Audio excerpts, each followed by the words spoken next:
Man, I know exactly what I didn't do, and it's gonna bite me later. At any rate, if we're all ready, I believe last time we scribed, the party had finished hunting the Scourge, which struck from Jopinscape from the Bella Range. As per Lawmaster Thalon Kinma's word, a reward of 750 gold pieces would be awaiting them in the Azure Grove, so they headed northwest in the promise of gold.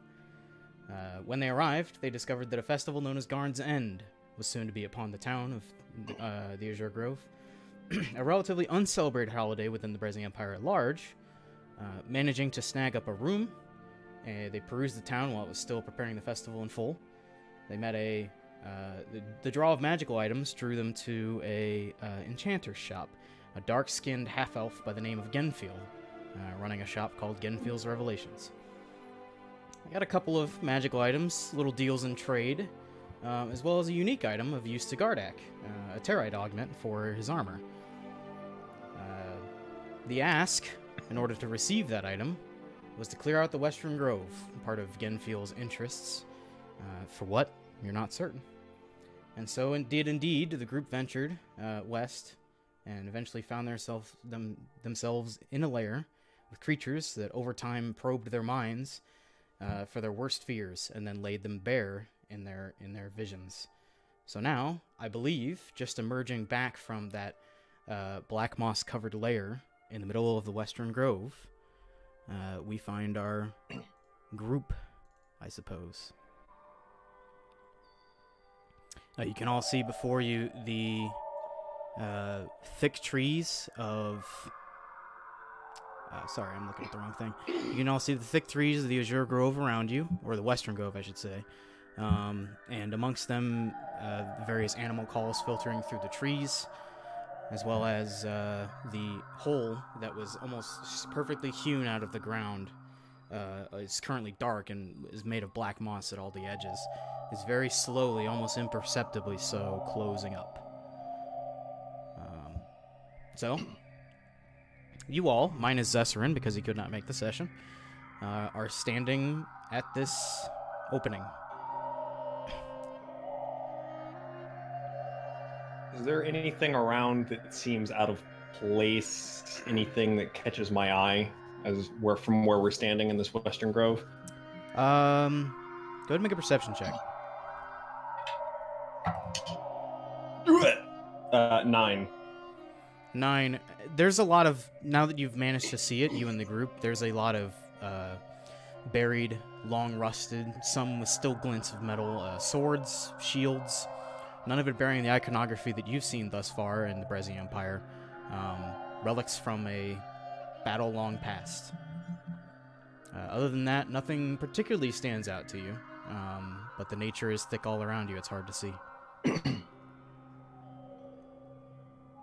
Is anyone else familiar with what's on this? Oh, sorry. Mazin would just say, I believe that dark things happened here, a climatic event, but we have closed the wound that it was left behind. Yeah, I'm not really proficient in any of that, so...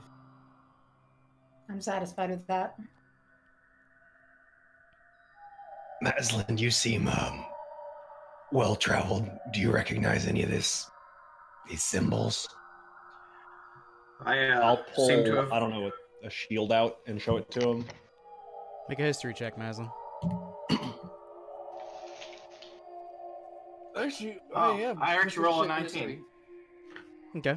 Did you have anything to add to the 19? Plus 5. Yeah. I'm at 24. After looking over some of the items in the mines as well, these are long... And among some of the shields, you do find almost earlier versions, what you would consider earlier versions of the Breszi Empire symbol, which is iconography of a bird, much like Gardak's armor. But the rest of them, you're aware that in Eastern Esmia's past, there was a country that took place in the northern, what is now the Northern Breszi Empire, across the swamps.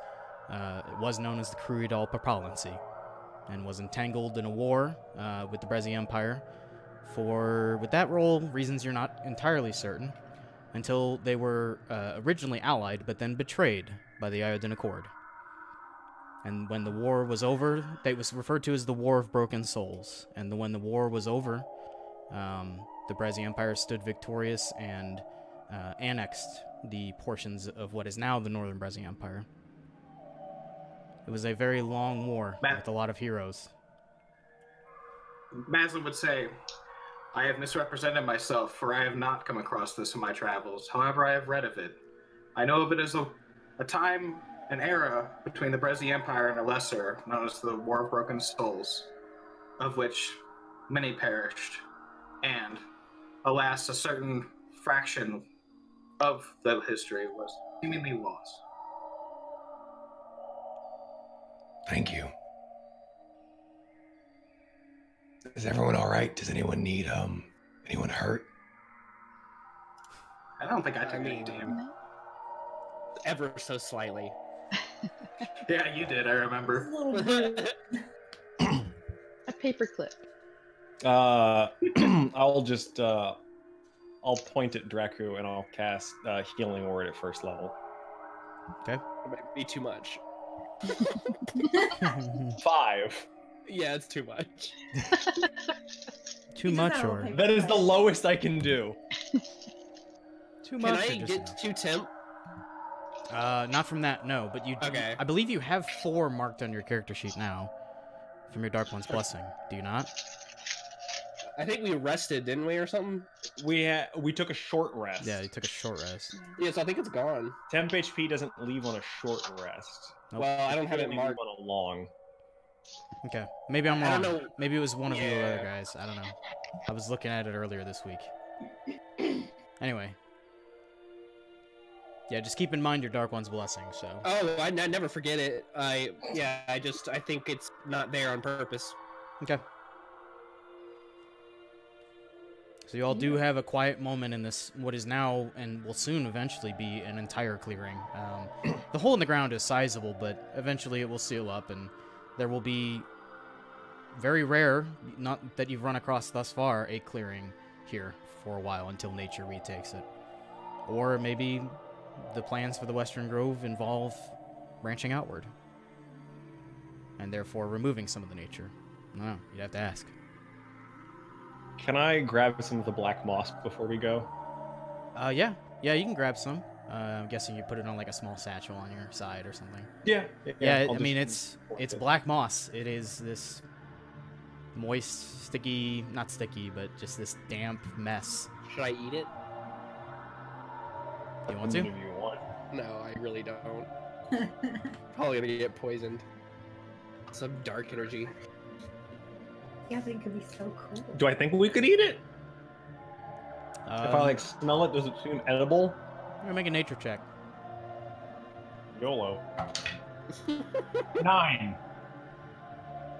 Could be edible, maybe.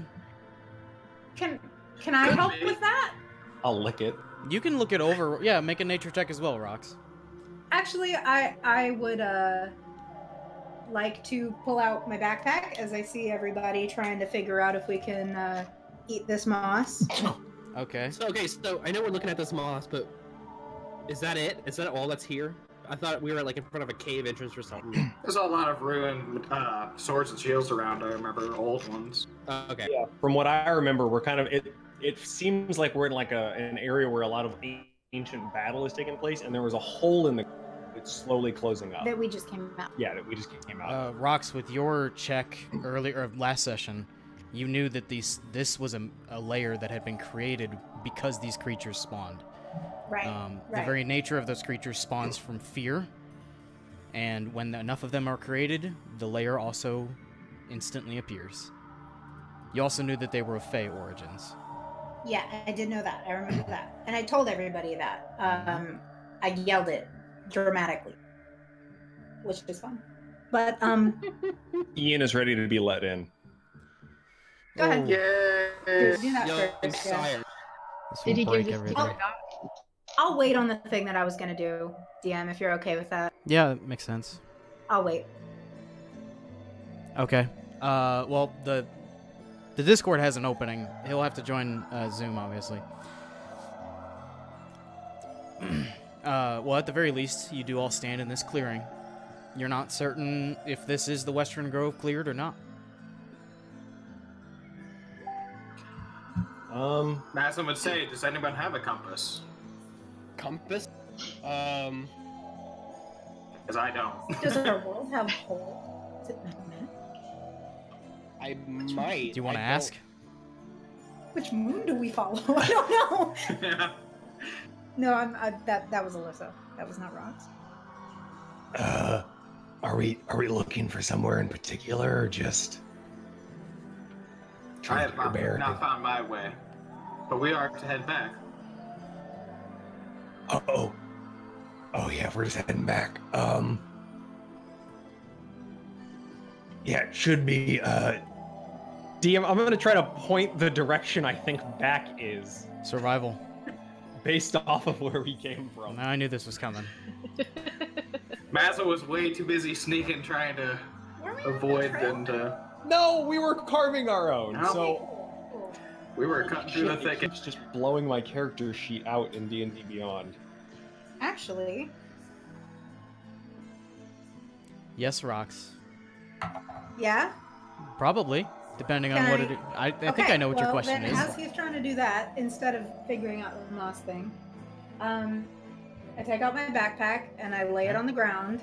Yeah. I take like 10 minutes, if that's cool, if everybody's chill while they're trying to figure out pointing which way to go. And you see a little chubby baby raccoon come out of my bag. And I start talking with him after about 10 minutes. And I would like him to be able to tell us which way to go based on smell. See if he can smell our trail. Go ahead and make a perception check, I believe, with advantage because he has keen smell. Uh-huh. I'm sorry, We'll let this one slide. Go ahead and make a. Go ahead and just make a perception. Yeah, just go ahead and make a perception check with smell. 26, by the way, DM on that survival check. Okay, Okay. well.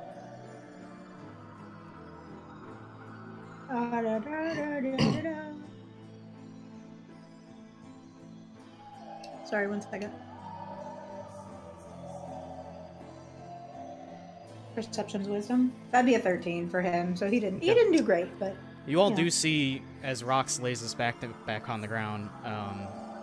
It does shift and move. She doesn't just like conjure this creature, and yeah, truly coming out of it is a small raccoon. Is a little chubby, and it actually kind of sits there on its butt and just kind of looks at Rox. You can also see that it's currently covered in what appears to be some form of barding armor for an animal. This is very much a real living creature in front of you. And the smell emanating from the bags easily suggests creature's been in the bag since you guys met.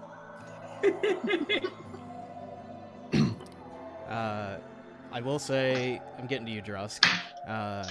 Rox, as you finish the spell, your little friend goes, well, I was thinking that way. And he kind of motions over in the same direction as Drusk is pointing.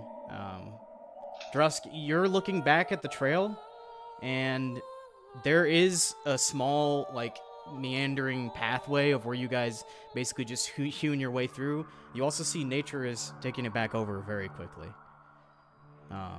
So... Does that seem right? That seems quick. Is that suspicious to anyone else? I don't think plants grow that fast. I've kind of been in a... That's not normal.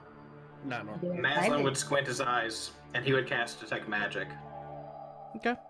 Yeah, as you're perusing around, I'm pretty sure I know Detect Magic well enough. You don't detect anything magical. Yeah, 30 feet. No. Maslin would say, I believe this is just a very thick marsh. And it is, while not rejecting us, it is rejecting our after effects as it has the battles pass. True. Alright, fair enough. We should make haste, though. Yeah, we should get GTFO. I would like to eat some more of that meat from the festival, so yeah. Yes, the turkey legs. I wonder if they have any more. And I'll start walking back and leading the group. Okay. That's all follow. Go ahead and make another survival check with advantage. Just trying to make sure that you follow this path and don't get off it at any point. 11. At advantage?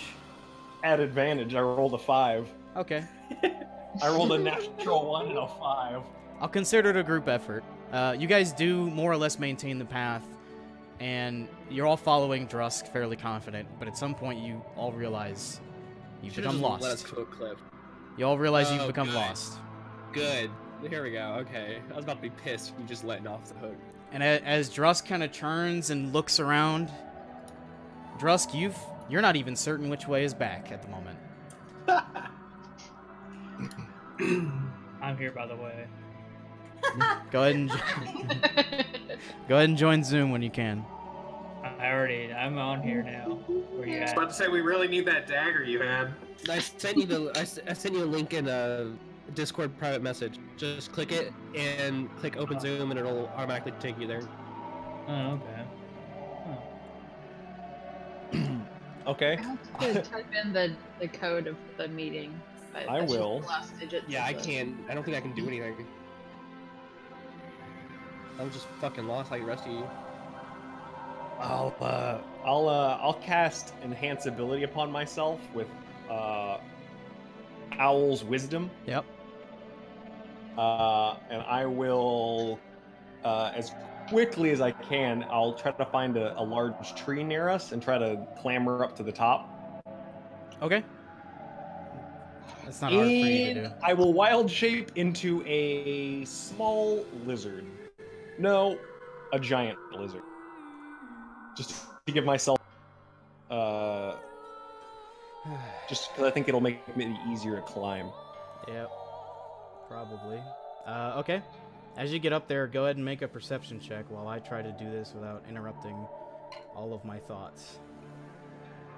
Well, that's fine. I think it's that we're not playing with a transformer, but it's fine. I'll get over it.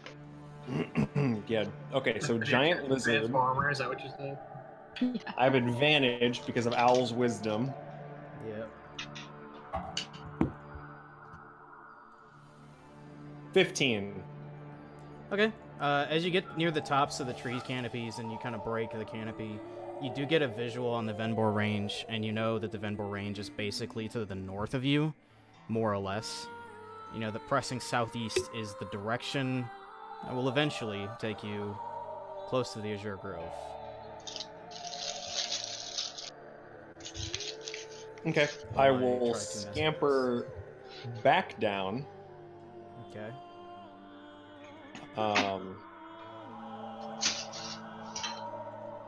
Has it still been a number of minutes? No, we've been traveling for a while. Never mind. Something like that. I don't know what that noise is, but it's breaking my eardrums. It's another drink being made with ice. That is very loud, Caroline. I forgot I have to drink cranberry juice. Sorry. Yeah. Okay. I'll come out of lizard form. Okay. Yeah, I think I found it. I think we just needed to, get up higher to see. We need to go that way. And I'll point southeast. You said. Yeah, from your direction, it probably would be easiest way would be southeast. Yeah, I'll point southeast then. Okay. That kind of puts Start you, leading us that way again. that kind of puts you back on the trail, as you guys all meander your way southeast. I'll need a marching order from you guys. First, I'm leading it, so. Yeah, Okay. I'm just kind of like hanging out in the back. Where are we? I'll be right behind Drusk. Little buddy's on my shoulder, so he can jump in my backpack if needed. Okay. Maslin's gonna hold Zesserin's hand in third place. Where are you holding my hand at? Where are we? I don't even know where we're at. Shooting a shot. We're coming back from the Western Grove on our way back to the Azure Grove. Okay. All right. I got us a little lost. Gardak, whereabouts was it that you were trying to be? I was cool being second, but I mean, I guess forever's left. Oh, we can hold hands too. I'm cool. Okay. Sure. Gardak's a hand holder. Are we doing pancake or waffle though? That's the important question. Pancake. That is the cutest thing I've ever heard. I'm sorry. What's the More difference like between pancake stop. and waffle? Okay. Like one of Cursed. yeah. Ninja Turtle hand holding. Ninja Turtle. I gotta say, I'm not really a big fan of it, but we'll go with it. Okay. So as you guys are moving through, I need everybody to make a perception check for me. Still, as if it's been less than an hour, I still have advantage. Rox, if your little friend is using his scent, he can do it at advantage. Ouchie. Wow. Finally, Fuck a you good guys. fucking roll. Finally, some good fucking rolls. All right. That is a 4 and a natural 1 from us. Your little buddy can make it at advantage. 9, okay. I rolled at advantage. Drusk, is that okay? 23. Yep. 11. I gotta find perception on the app. Big 6. Maslin has a 9 total. You guys are doing well. We are so dead. It looks like The man who got you lost is the only one that can see at this point. permanent resident of the War of Broken Souls here. Where do you find all this on the It's app? under skills. The D&D Beyond Skills? app does not work. son Go to of the a website. You have to go to their website Damn. if you're using their app. Yeah, the app is just like the handbooks or something. Yeah, it's. Well, no, all the yeah, books. I'm on their website. That's what I mean. Like, I'm like on the browser. Okay, at the bottom right, there's a little ellipses. Click on that, and then hit Perception abilities. check, Skills. right? Yep. 9. 9. Okay. Drusk, you're the first person. At this point, the visibility, once again, as you're out amongst these trees, the visibility is very limited. You can only see about 15, 20 feet away from you. The fog is still rolling in from the Venbor range. You are the first person to smell this. On the edge of your scent, being a lizard folk, you catch the scent of wet, matted fur and disgusting breath and meat. I'll hold my hand up and signal everyone to stop. Yep. I'll push my little guy down in my backpack. Maslin will freeze in place. I think we're about to have company. I'm ready. I'll walk out of line just a little bit left and see if I can get a better look at it. Okay. Go ahead and make another perception check.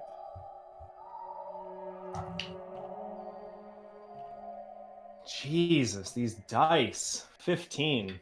15. It is at that moment when you do kind of shift your vision, you see behind a small curve of vines and leaves in the trees, you see the hulking form of some sort of dogged-like creature.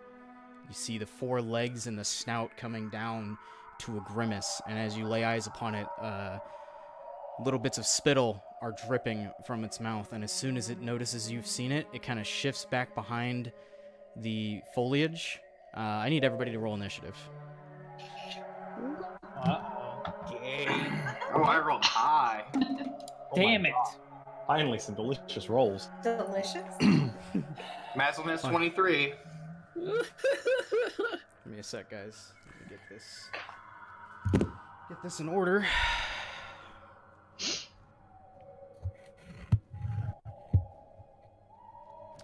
Okay, so I know at the top we had Maslin with a 23, which is probably unbeaten. So we'll say that you're the first one, even though I rolled these earlier and they rolled natural 20s. Oh, wow. Hey, better that than against you, right? Okay. Anybody else 25 to 20? 22. 22 Drusk. What is your dex modifier? +3.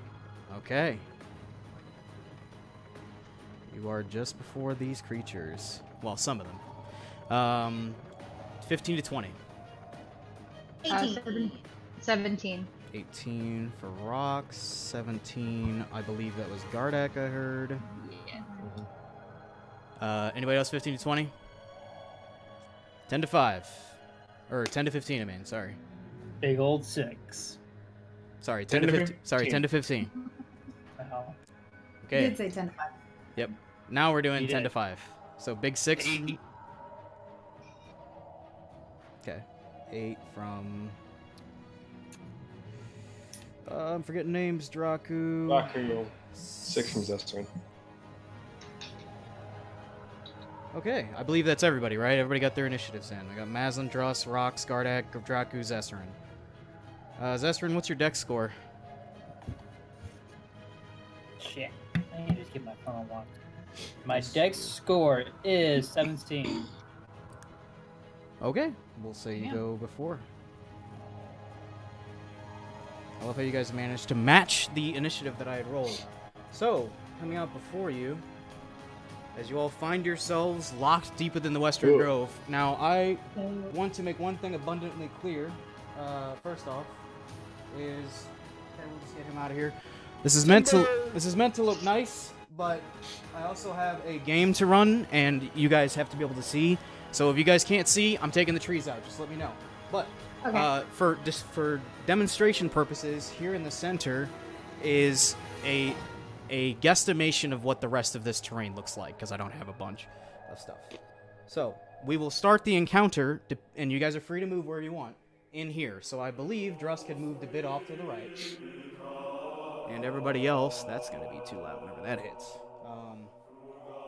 We'll say most of you kind of packed.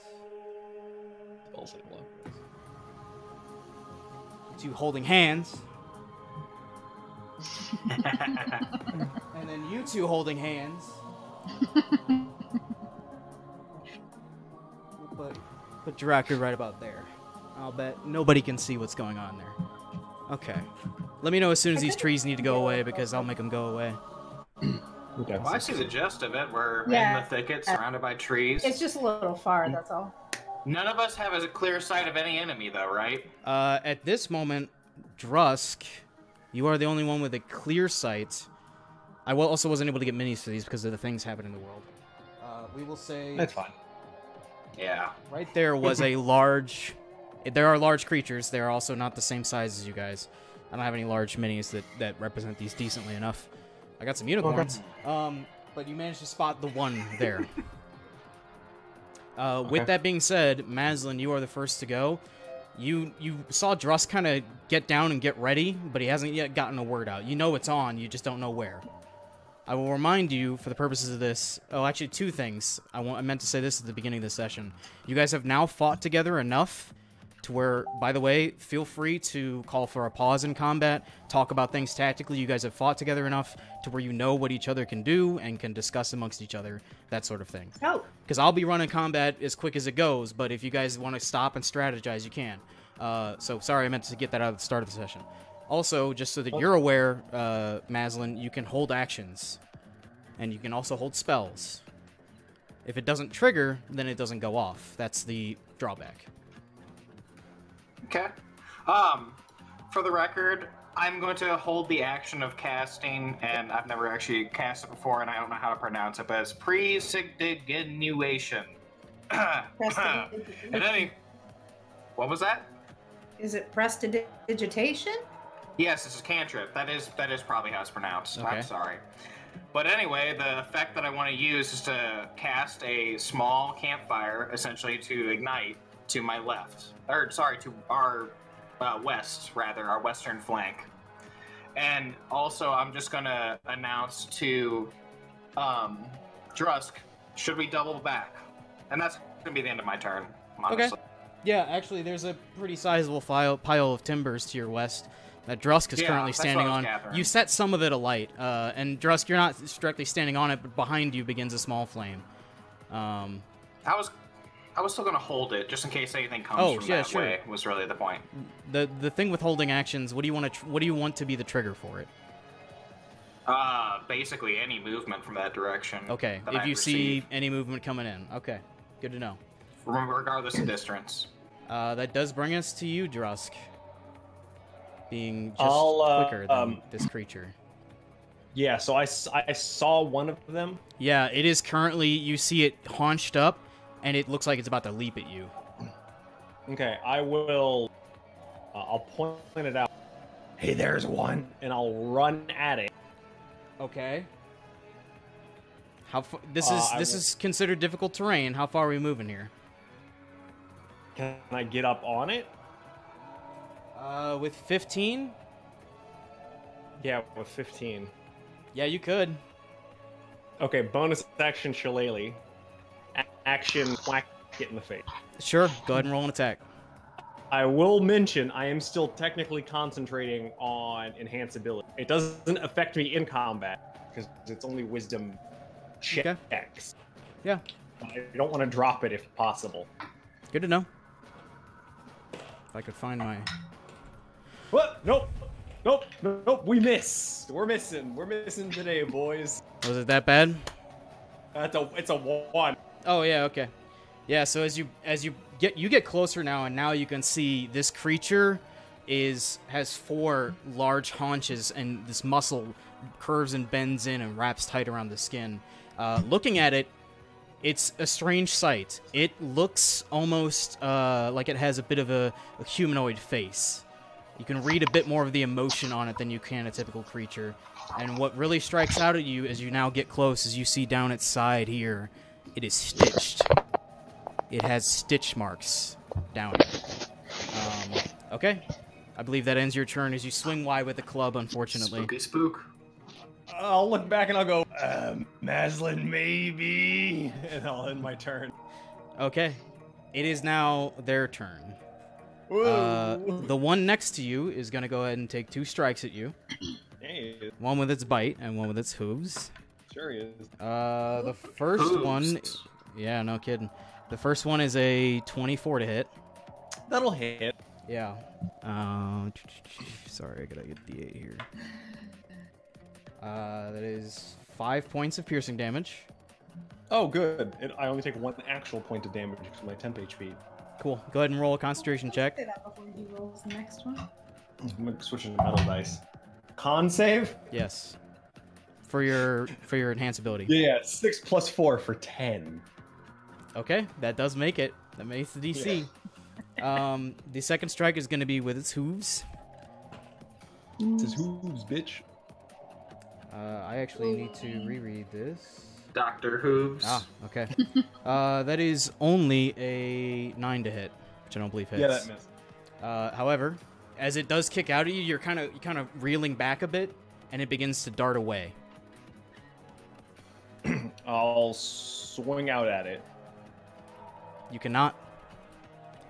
As part of its capabilities, when it makes a hoove attack, it can retreat without being. It's called a kicking retreat. So Okay. unfortunately, you're busy reeling, just trying to stay out of the way. With a 9, it misses, and you're just like dodging, but you don't get a swing in as it goes. It darts away. You can still see it through the trees. The rest of the party probably can at this moment, and that's where it's going to be for the rest of its turn. As this does occur, though, you see darting from... Let me do some math here. Okay, yeah, I can move pretty far.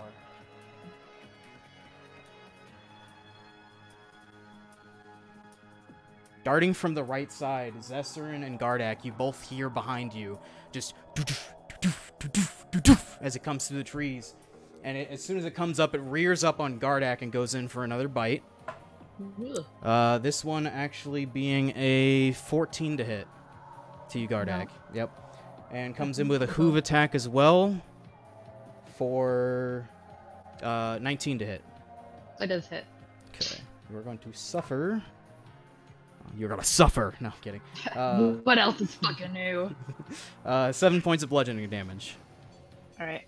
As you wheel around and turn around, you get a similar sight to Gardak. The maw of this creature is just dripping with spittle, and it looks a little bit more humanoid in the face. You can see the hatred it has in its eyes for all of you, and you as well see on this one multiple stitch scar marks down the center of the chest. Terrifying sight. That does end those two's go, and brings us to you, Rox. Rox with Gardak on deck. I'd like to take a second, look around at the people who are closest to me and say, y'all want a dip?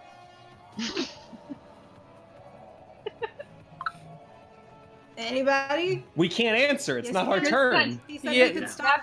Yeah, you guys can...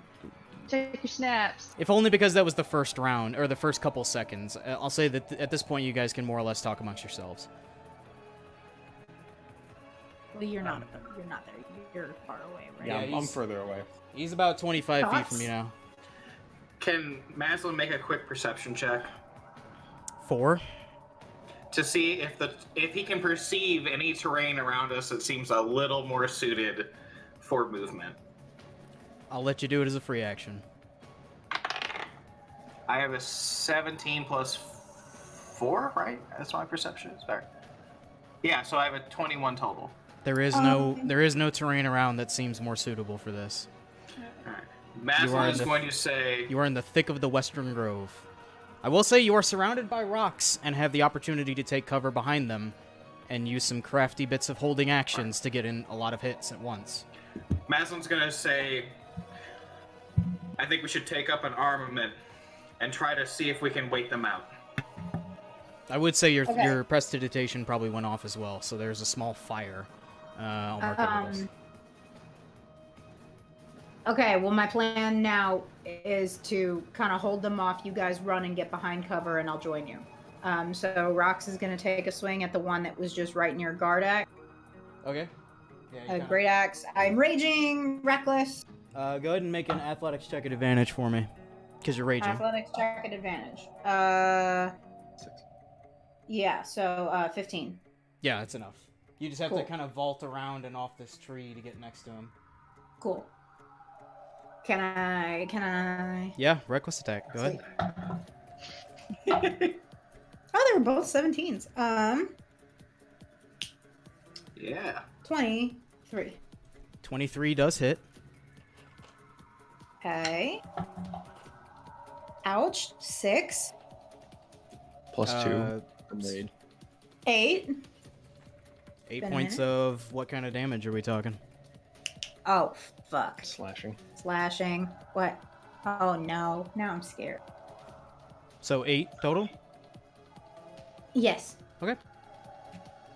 So, like I said, my plan was to kind of like maybe knock him back a little bit, kind of distract him while everybody kind of ducks for cover. Okay. He's Uh, pretty engaged with you right now. You just took a Cool. chunk out of his side. Alrighty, I'll take it. Okay, is that all you want to do on your turn? You have a bonus action. Oh no, you raged. That's Mm. right. Mm-hmm. Okay, that brings us to Gardak with Draco on deck. Gardak, you are currently next to the same one that Rox is next to over here. Can you please point at the enemy? Yeah. Okay. They're just kind of lost. Do you want me to remove the trees? I totally can, by the way. It's not the trees. I want to just be a little closer. Can you zoom in? Well, this is where we start to really move things around. Oh, hi. How you doing? Oh, that helps. I love this. Oh, Oh, yeah. boy. That's really, oh yeah. Holy Oh. shit, I can see everything. Yeah, that's That's really nice, actually. Okay. We'll work with it. I'm not the best camera work over here, but we'll work with it. No, dude, that's No, that's great. good. I can Yeah. see Yeah. everything. Yeah, just Much keep I it- can see the fear in Drusk's eyes. Okay. Sorry about all that. Got a lot to manage behind the screen here. Jeez. You're good. Okay. Sorry, Gardak. I think. Okay. Yes. Is there somewhere I can get to where I'm in melee range of the thing and within range of rocks for protection? I'd say you'd probably have to pull the same maneuver that Rox did. Go ahead and make an athletics check. Okay. To be next to Rox, I would say. 15. 15's enough. Using what movement you have, you kind of jump over and kick off these rocks. Not Rox's rocks, but you kick off the rocks there. Good character name, by the way. And you are now Yeah, it's next to funny. rocks and have the opportunity to use your abilities. All right. So I want to attack with my long sword first off. Sure. Which is 19 to hit. 19 does hit. Okay.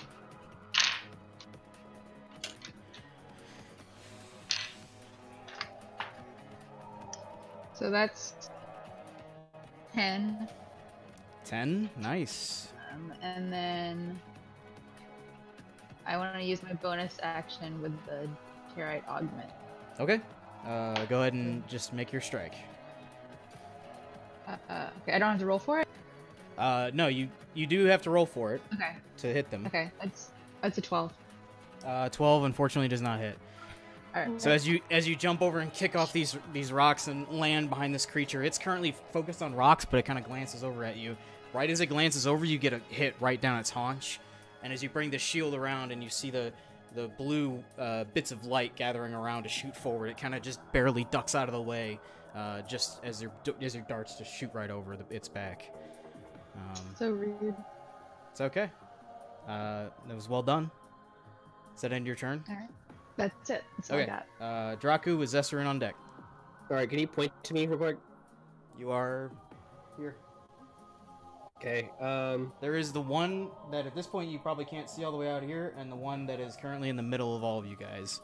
yeah, It made a big tactical error. No, I see. Yeah, so I'm gonna back up and get behind the rock to my right, but I'm gonna still be able to see the one that's in front of me. Yeah, you can peek over that way. Okay, I guess what I'll do is I'll cast Heck, Okay, yeah, and then I'll throw a Eldritch Blast at it. cool. Go ahead and make your strike. Fuck, getting 25. 25 does hit. Okay. I forget what I got. A D6 and a D10. Yeah. He is hexed. 9. 9 points total. Yeah. Some of that's the force damage Wait, from no. I'm sorry. 13. And then some of that's the force damage from your Eldritch Blast, and some of that's the necrotic, I believe, from your hex. Yeah. So it would be 11 force. 11 force, and then I don't even remember what the original number I said anymore is. Well, do you still have the dice that are rolled? No, I picked them up. I think it was. Roll them again. Oh god. Sorry, man. Yeah, no, it's even worse.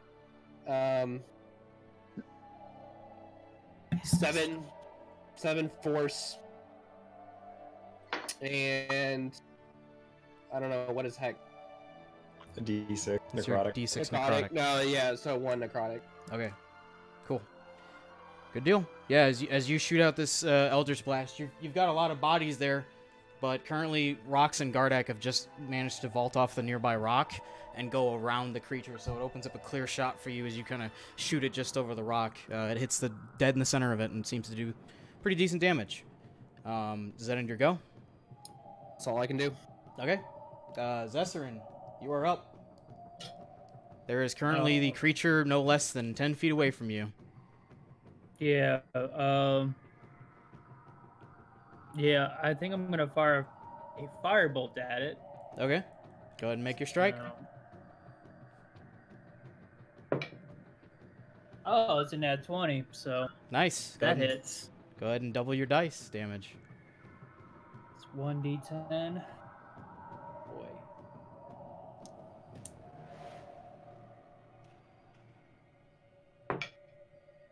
That is a 16.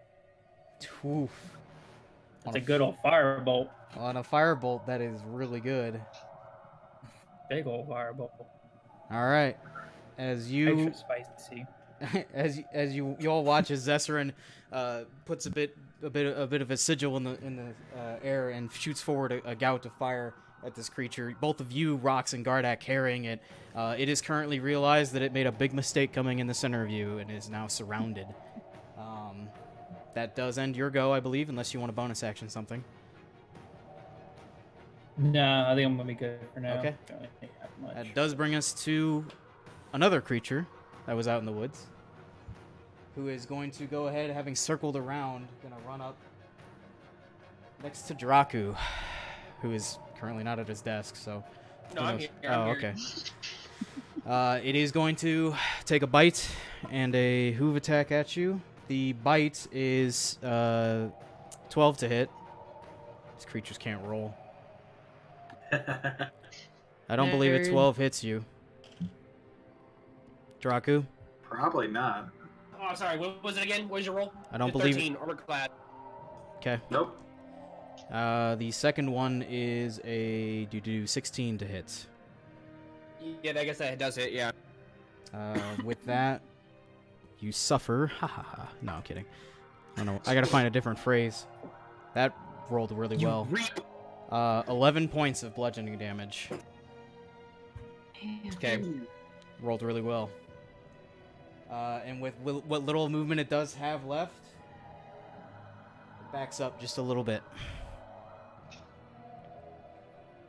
So as you are currently reeling from all these, the two hooves that it's striking out at you, you realize right as you're about to draw your sword and go in for a strike that it's already slipped away. Oh, I mean, yeah, that's fine. Yeah, it's part of their abilities. No. Okay, that ends that creature's turn and brings us all the way back up to the top with Maslin. Drusk, you're on deck. Okay, so did I notice that Draku just took a hit, or do I need to roll perception for that? No, you would notice. I mean, you hear all this madness going on behind you, and you probably heard Draku yell out. Right. So the situation in front of me looks pretty well taken care of, but do I still currently have line of sight of the one that just attacked Draku? Yeah.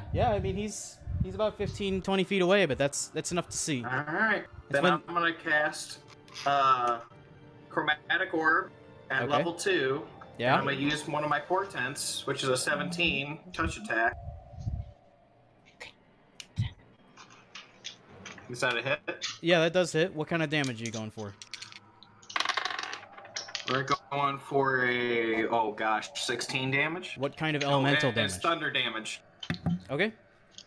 Fucking nice, by the way. Let me just do some quick math. Yeah, Chromatic Orb's a good one. I love Chromatic Orb. Okay. As you all watch as Maslin withdraws this small diamond from his pouch, focuses it through, and as he releases it, it goes... There's a crack in the woods here. And it strikes the creature. It seems to have done pretty good damage. Nice. Did you want bonus action? Anything else you would like to do, Maslin? I mean, you're currently next to Zesser, and it's probably about all you could hope for. You're still holding hands. Still, with 3 around... With 3 known targets, I'm going to say, gather round, weather the storm. Okay. Drusk, it's your go. Rocks. What'd you say? I didn't quite hear you there. And then I'm going to run at the one that was just next to me. Oh, yeah? Okay. Yeah, with 15 feet of movement, you can get there. Jesus Christ, hit him with the bone. Oh, no. Inspiration. My AC is 14 in case it matters later. I'm going to go. You have to call that back. beforehand. It's okay, I'll let it go. Okay. But yes, 17. 17 does hit. Christ. 10 points of bludgeoning damage. Nice. And it is magical. Yep. I don't know if that matters, but... Nicely done. Okay. Bonus action. Shillelagh. Hungry Jaws. Oh, okay. Yeah, go for it. Finally, some good roll. 22. Yeah, that hits. 3 points of damage. Okay. I have 4 temp HP. You have done a sizable chunk to it. It is. It realizes it's up against a pretty formidable foe. It's up against like 7 foes. No, I'm wanting this guy. He's over there 1v1ing it. Fair. I'm tanking hard. That's my turn. Okay. That does bring us to their turn. Who first, because in the interest of getting him out of there, I will have it take... I ain't never getting out of here. It's gonna die here. It's gonna go ahead and take 2 strikes. One at Rox and one at Gardak. The one at Rox being first. Okay. You have the opportunity to do a protection if that's what you want to do, Gardak. Yes, I want to do that. Okay, it will roll a disadvantage, or it'll just be a straight roll because sorry, rocks weren't reckless. But don't worry, the first roll that I rolled was a 13, which I don't believe hits you, rocks. No, sir. Okay. Second strike at Gardak, which is the Hoove strike. Yeah, that's a 23 to hit. Ooh, It does hit. I can't protect.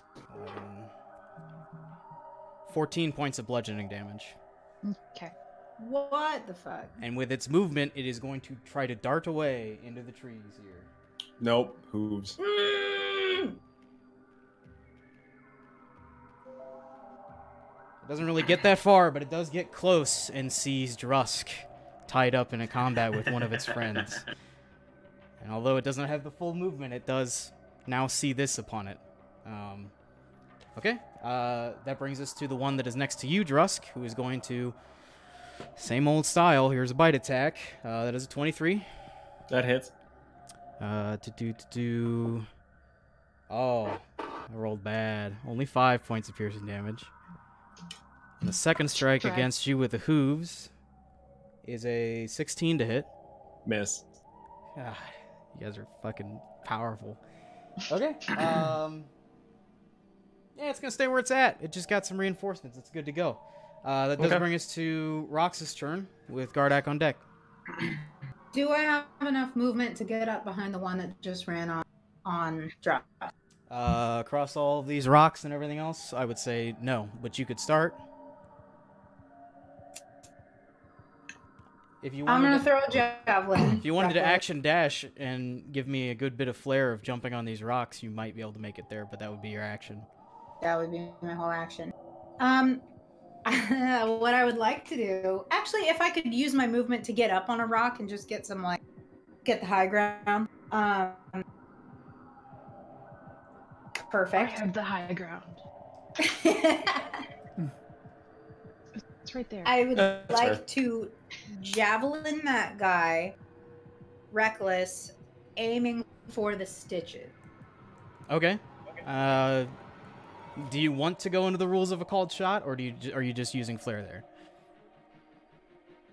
What? A called shot is like you're specifically aiming for one point to try to do something specific, or you're just saying it's tougher to hit. Fun. But you... I meant it for flair, but okay. if you want, I'm just asking. That I can. I'm just asking. I didn't know there were rules. I'm sorry. Nope. No, you could just make it more. 19, 25. Yeah, that hits. Go ahead and roll your damage.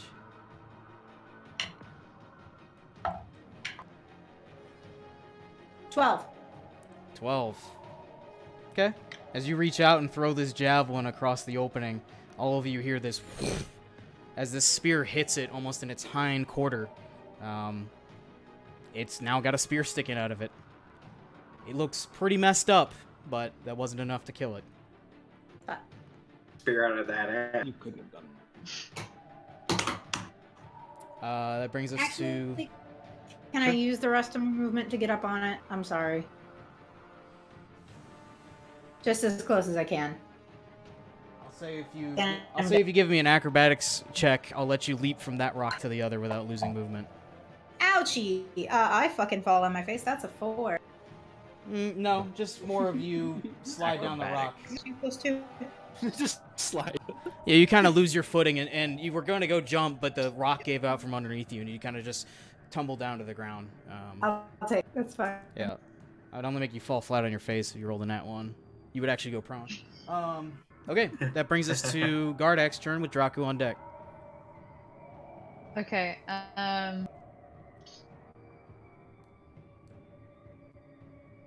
Can I guess if I use my movement and my action, can I get up on it? The one with the spear sticking out of it? If you're dashing, Mm. could get pretty close probably. Okay. So yeah, I'd say. Would it be? Go ahead. No, go on. Did you have something else you were just asking, or?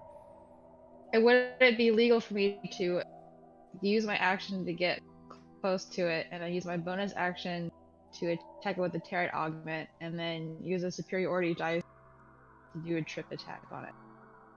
Can I do all of those things? I would say, because you can't actually get to it, so that'll get you about here, which isn't quite up on it. So Okay. I would say, for the purposes of what you're trying to achieve, you cannot do a trip attack because the shield actually has range, and you would Right. be hitting with it at range. I will remind you, you can do an action surge, however, and that gives you another action to mess with. Okay. I'll let you stretch it for fun's sake. If you want to flare how you get across all of this jungle muck, I'll maybe let you get there with your full 60 that you spent on your first action. You want to bounce off some rocks? You want to try to do a little Yeah. pole vault? Whatever, just let me know. I've got that shield to kind of tuck and roll, bounce off of. Okay. Go ahead and make an athletics check as you're trying to just bash Alright. your way through the woods here. Like a little roly-poly action. You know what I'm talking about? Mm-hmm. Okay. 16. 16. Most of you see just Gardak like a bronze missile through the woods.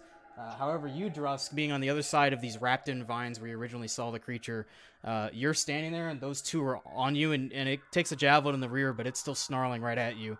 And a bit of relief fills your mind as all of a sudden all those vines that were wrapped, they just burst through, and out comes Gardak with a shield in hand. I will say that gets you next to the creature. Hey, buddy. What is it that you're up to, Gardak, here? Bonus action? So yeah, bonus action, Territe Augment. Yeah, go ahead and make a strike. So it's a big 15. 15 does hit. Yay! Action surge. Action surge. Yeah. So that's 5 points of damage. Okay. And then I want to use my trip attack to knock it prone. Sure. It needs to make a saving throw, I believe, right? Yeah, DC 14. Is it a strength saving throw, or what now? Strength, yeah.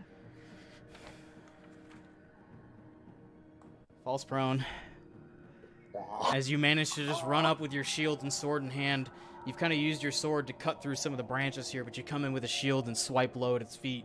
These blue darts emanating from the shield as well, cutting through it. Nicely done. Thank you. Is that all you want to do? I think that's all I can legally do. I think that's all anyone can do. Jesus. I think that's it. Well, is an action surge a bonus action, or is it a full action? It's just a full action. Or it's just a free action is my question. It's a free action to get an additional action. Yes. Right. That depends if you want to action surge. It's up to you.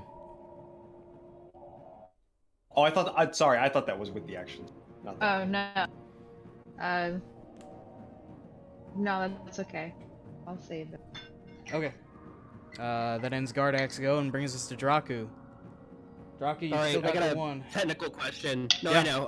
I know. So I have no problem holding this as a reaction like I'm supposed to, but I want to use Hellish Rebuke on him. Since he just attacked me, can I use it as an action, or do you want me to still hold it as a reaction? Hellish Rebuke is a reaction to taking damage from a creature, if I recall. No, I know, but I just took damage from him, like literally, right?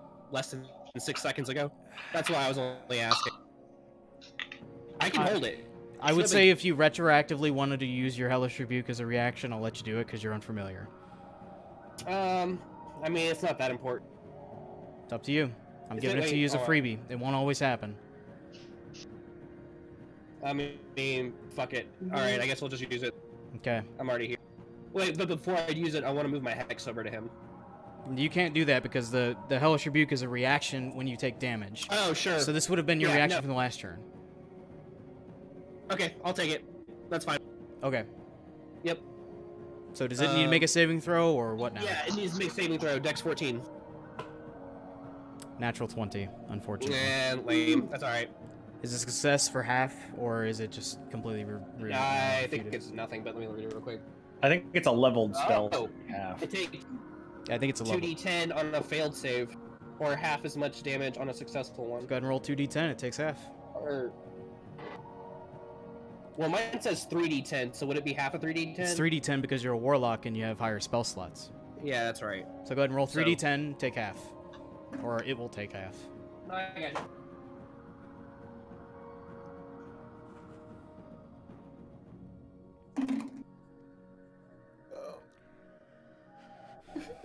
Hellish Rebuke's really powerful. 11. 11. Okay. So I did get 22. As it takes a couple bites and a hoof attack against you, you shout out an infernal, and you see it kind of recoil a bit. It's not hurt, but it's getting there. Cool. That brings us to your turn proper. Yeah. You want to take my action away? Is that fine? No, that was your reaction. I'm gonna give it to you now. It won't always be that way though. Okay, well, that's fine. You got to remember to use it when you take the damage. Well, I got you. I had actually forgotten about it just recently. Are you moving your hex? I'm just saying. Yeah, I guess fuck it. I'll just move it over to the guy that who recently attacked me, and then I'll just toss an Eldritch Blast at him. Okay, go ahead. Roll your strike. It did step back, so it's just a straight roll. That's cocked.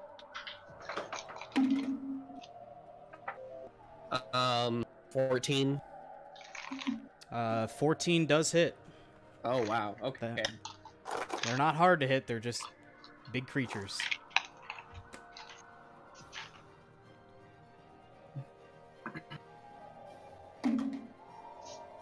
All right. Looks like it's gonna be 12 force damage and 2 whatever psychic or whatever it was. Necrotic. Yeah. Okay.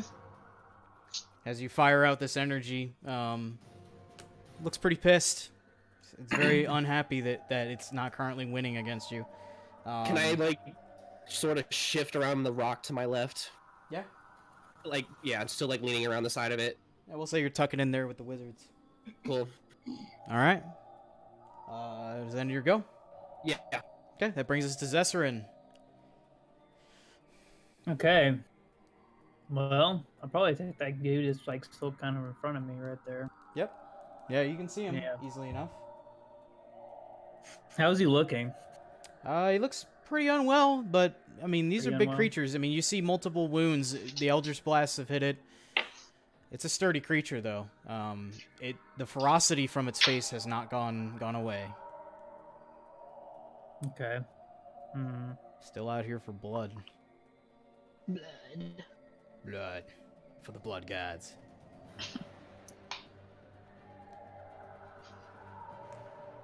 Well, I may do.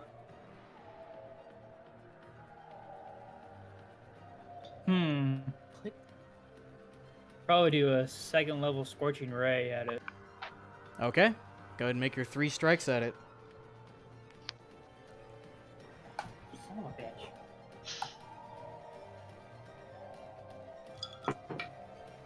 That is a 22. 22 hits. All right. What about the other 2 beams? You got to roll through for 3 beams out of Scorching Ray. 18. That hits. 3rd beam. 25. They all hit. Go ahead and roll some damage. Hit. 66, baby. Yep.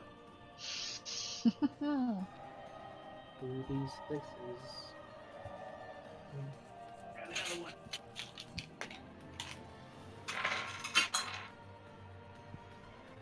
All right, first ray is a 6.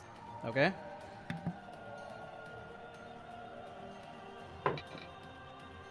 Another 6. You are rolling 2d6 per ray, right? Yeah, I got 2d6 in my hand. Okay. I'm rolling both. So there's 2 rays or 6s, Right. So 12 total. and then a 5. That is like almost max damage. That is ridiculous. No, Or max damage. Oh no, that's straight. That's average damage, just under. Yeah, that's half Average damage. Slightly below average. You're right. Sorry, I was doing math incorrectly. Okay. Yeah. As you pull together some various spell components and cast out Scorching Ray, the 3 rays go out and strike it. Draku, you watch as just getting behind the rock there. You peek back over, and these 3 fire rays just blast this creature. It is looking very close to the edge of death. It's barely holding together. Some of the stitching is coming undone, and you can see little bits of blood and brack piling out. However, does that end your turn or bonus action anything, Zesrin? No, I'll be good. I really don't have much stuff. Yeah. Okay. That does bring us to the third creature's go, who is this one. It actually comes in, I'm going to say that it comes over and perches up on the rock. And as it comes in for 2 strikes, it says, which you, Maslin, understand because you speak Abyssal. You will die on this day, little fiend. And it is going to make 2 strikes at you. One is a bite. That is a 23 to hit. Second me? No, it's Draku. Okay. You just understand it because you speak Abyssal. Gotcha. Oh, sorry, you said 22 to hit? 23, but yeah. I mean, yeah, no shit. Of course I hit. The second one is a 25. Yeah.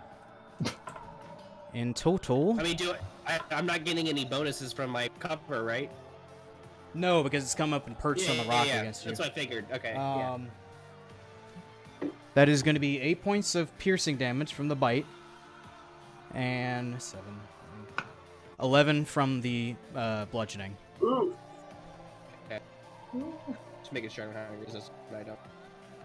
Oh, wait, so that's 19? Total, yeah. Yeah. Alright, yeah, so I'm knocked out. Goodbye. As you fall unconscious, you fall back into the grove of the trees and you start to lose sight of your vision, but before you do, you just hear and as it darts away, using its full movement, or no, it used 10 feet to get there, so at this point, the 2 wizards who are watching, they lose sight of it through the trees. So for the moment, it's still out there. I'll let you make a perception check as a free action on your turns to listen for it. But at the moment, you're not even sure where it may be. However, that ends that one creature's turn and brings us to the top with Maslin.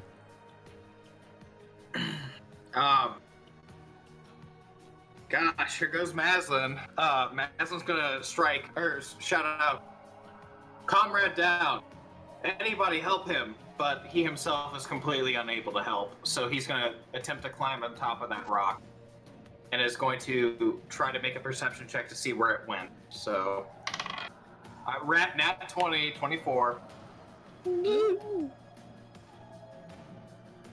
will say at that point, you do notice it has darted. It's currently just tucked in there behind a tree and some other refuse. But I can, yeah, that's over there. You can see it. Past all the clump foliage has fallen off my trees. Anyway, he's within range. Okay, I have line of sight of him? You do, just barely. I'm gonna cast Magic Missile at level 2. Okay, so that just doesn't miss. Good to know.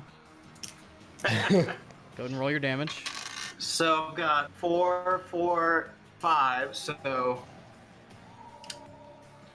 23. No, sorry. Yeah, 24. No, hold on. So, sorry. 13. And then one more. Going to 3, so 16 damage. 16 is enough. As it's behind all these vines and trees wrapped behind, you reach out and make a little sigil in the air, and out comes these little missiles, and they soar through the vines, missing most of the leaves, missing the bracken wood, and strike the creature. You just see it tear it asunder. What little was left at that point. Okay, nicely done. I'm assuming no bonus action of any form. I mean, I began by yelling "Comrade down," so right, okay. that was Drusk, what I meant to be. It is your go. Do I have visual on Draku as he falls backwards? At that range, no, not that far away. You wouldn't. Somebody just tell me my trees are falling over here. Wasn't aware. Yeah, because there's fucking fog everywhere, so I can probably see more than 20 Yeah, feet. well, again, I'm trying to find that delicate balance between showing things on a camera and making them look good. This is a very dense forest, so there should be like 5 times as many trees, but that would be unplayable. That'd be unplayable in person too, so like... Yeah, you're right. Fuck.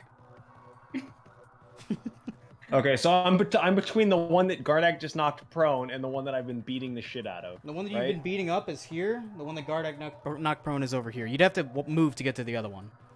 Fucking Jesus, of course I would. I'll hit the one that's in front of me. Okay. Go ahead and make your strike. Did you shillelagh? Yeah, shillelagh. 13. 13 does not, unfortunately. Their armor class is 14. That's fine. That's it. That's all I got. As you swing wide again with your club, unfortunately, you're not within earshot of the person who's down. You hear the call, but you can't see anything. It's just, and you got to get out of here. You're currently being accosted. So at the moment, nothing for you to do. No, I'm fine where I'm at. Sorry, Drusk. That does bring us to their 2 turns. The one who's next to you is going to take 2 strikes at you, Drusk. The first one, the first bite, is a 20, unnatural to hit. We'll say the hooves as well. You said non-natural. The hooves as well are only a, I'm sorry, +6, 15 to hit. That misses. Okay, so you only suffer the bite, which I rolled really well on. It's 11 points of piercing damage. Okay. But that is its go. The other one, who's been knocked down by Gardak, gonna go ahead and stand up. And yeah, you're here now, Gardak. It's gonna take 2 strikes at you. Alright. That's a natural 20 with the bite. And with the hooves, a 19. That also hits. Okay, so the bite, which is doubled. 11 plus 15 points of piercing damage from the bite. Okay. I mean, just with that, I'm down. The hooves strike out at you, and you lose 2 death saving throws. Alright. Who, me? No, sorry. Gardak.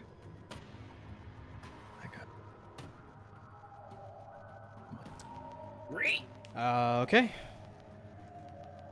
With that, you hear... All of you get a sense of what laughter is in Abyssal.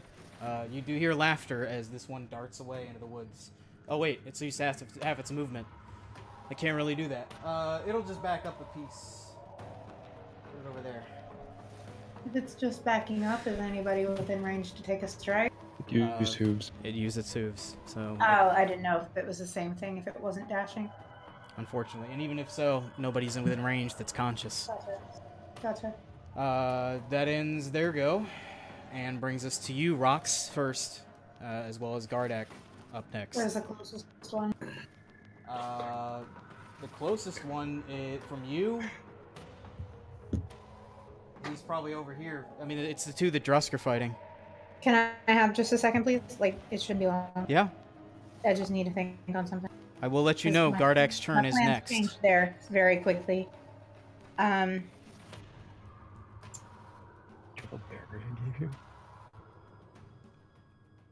Actually, yeah. You said it was a bonus action to give somebody else a potion. No, it's a whole action. No, he said bonus action. It's a bonus action for yourself. Oh, was it? Yeah. It's a bonus action for yourself, or to hand someone else a potion. To feed them something, full action. All I have is one more of those berries. Mm-hmm. Will that work? How can you get to Gardak? Huh? How can you get to Gardak? I don't see where I am. Can you, No, he's just on the other side of these rocks, but there's a lot in the way. You want to make some athletics checks for me? Hell yeah, I do. Go. Are you still ahead. raging? Go ahead. Oh, yeah. At advantage, then. Okay. Rage throw. Natural 20. Drusk, a similar sight to you as emerging over the top of these vines and doing a short roll is Rox. Rox, you come into this small clearing where Drusk has been fighting these 2 creatures. One of them just starting off through the trees with a bit of laughter under its breath, and you see Gardak there just having hit the ground. You heard the clank of metal, currently down, lifeless in front of you.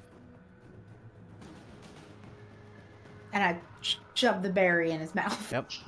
Gardak, you are up with 1 HP from a good berry. Alright. You have the Tap good on the berry. shoulder. You motherfuckers been making fun of them berries for sessions now. I haven't. Gardak Gardak said nothing. You were making fun of yourself. You're not out of the woods yet, guys. Yeah. Gardak.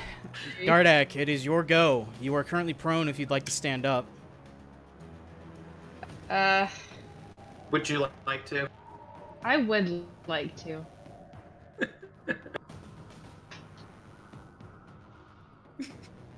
Okay, that gets you up, having spent half your movement. There is the logs next to you slowly burning from the spell that Maslin let off. But other than that, you don't see a whole lot, or you see the creature that Drusk is currently engaged with. The other one that just downed you, you're kind of coming back to consciousness and piecing together, it has went off into the trees. And just glancing, I'll say you can barely see it. But it's currently a distance away from you. And all of you did hear the call that Draku was down as well. Okay. What are you doing?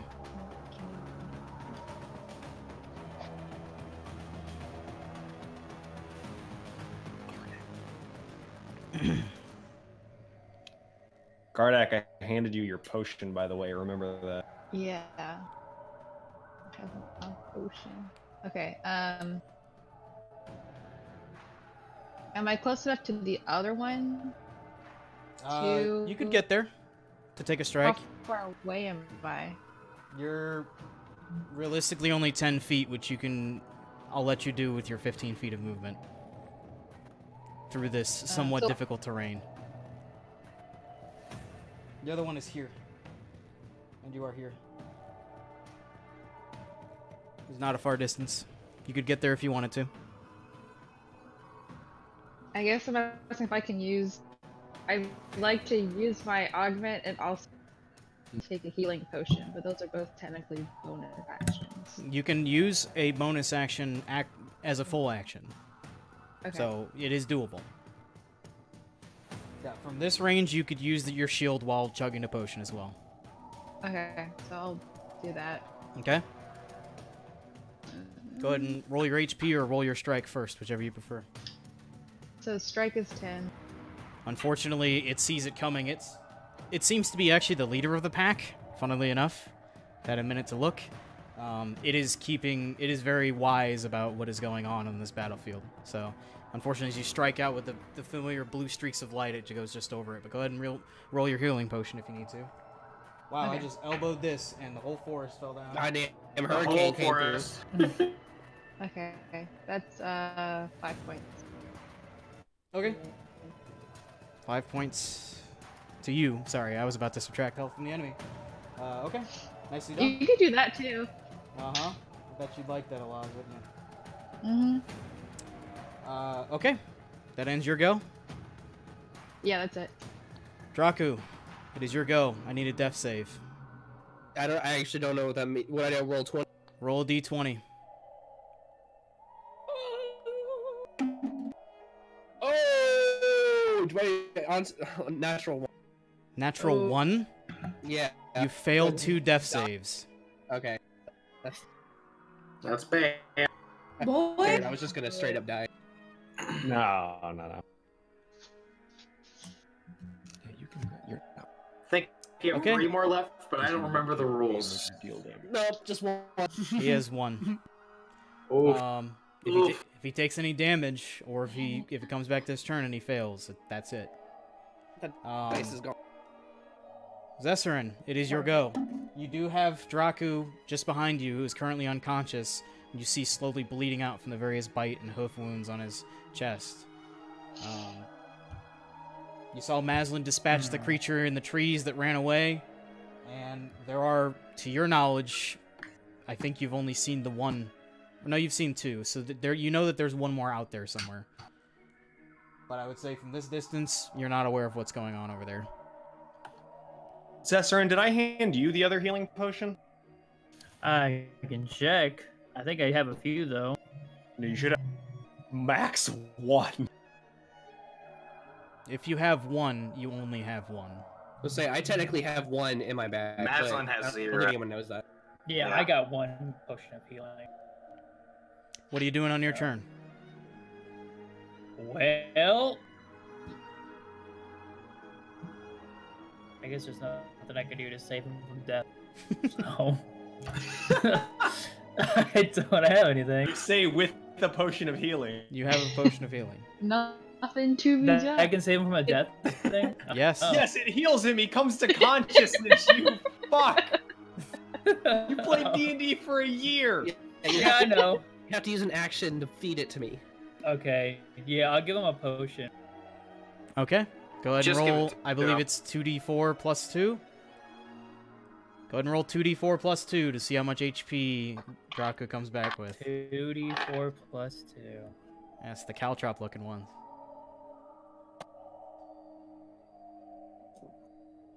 I was about to kick wholesale ass there. Nah, that's 8. I'm dead, so I can't speak. Okay. Draco, you were up with 8 HP. Yeah. Alright. Cool. Thank Nicely done. That would bring us to that creature's turn, but it's dead. Because Maslin killed it. You murderer. Okay. That brings us back up to the top with Maslin. So I'm a little confused, but I think the one furthest north to me is that a player character, or is that one of the creatures? These two are the creatures. Okay. They're The far one- enough away from you in the woods where I would say you'd have to make your free perception check if you wanted to see them. They are very far away through these woods. You did see Gardak and Rox both go running in that direction, No, you're right. I'm not. but through all of really the thick known, foliage here, it's hard to see. Nope. I don't see shit. Okay. You could begin to move in that direction if that's what you wanted to do. Maslin not really knowing what's out there, he's still more in the mindset of trying to gather around these rocks and fortify, so he's actually going to drop back off the rocks in a more northeastern fashion, and he's going to just hang out. No, the other way. Northeastern. Yes, there we go. I just am going to hang out right there, really, and I guess I'll ready a magic missile in the direction that I know that my allies are, but unless anything's obviously visible, I'm Okay. not going to really be able to cast it, you know? What was your Level perception 1 magic check? missile. It was a 2 plus 4, 6 total. Okay, noted. Yeah. Okay, holding a magic missile. Gotcha. Drusk, that brings us back to you. Okay. There's still the one in front of me. Yep, he's still there. Shillelagh. Okay. Go for the kneecaps. Gives me money. No. I don't hit. Okay. That brings us back to the two creatures' turns.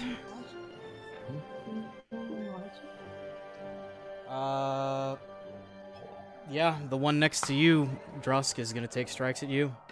Okay. That's only a 9 to hit, which I don't believe hits. Miss. And with the hooves, that's a 19. That'll hit. 7 points of bludgeoning damage. Okay. How you looking? I'm good. Okay. Good to know. Slightly under half. Good to know. I'll say with that. Actually, let me do some reading. You have to remember, I started with 4 temp HP and I gained 4 more temp HP during the fight. So. Yeah, I will say as a. Oh, you're the 4 temp HP that I saw. Sorry, Drac. As a matter of positioning, because it attacked you with its hooves, it will move over here. Unfortunately, even though it is able to disengage from one creature, it does not enter or leave. It enters but does not leave your melee range, Rocks. So you are currently now engaged with it. Good. And you are between it and Gardak. Good. That ends that one's go. The other one.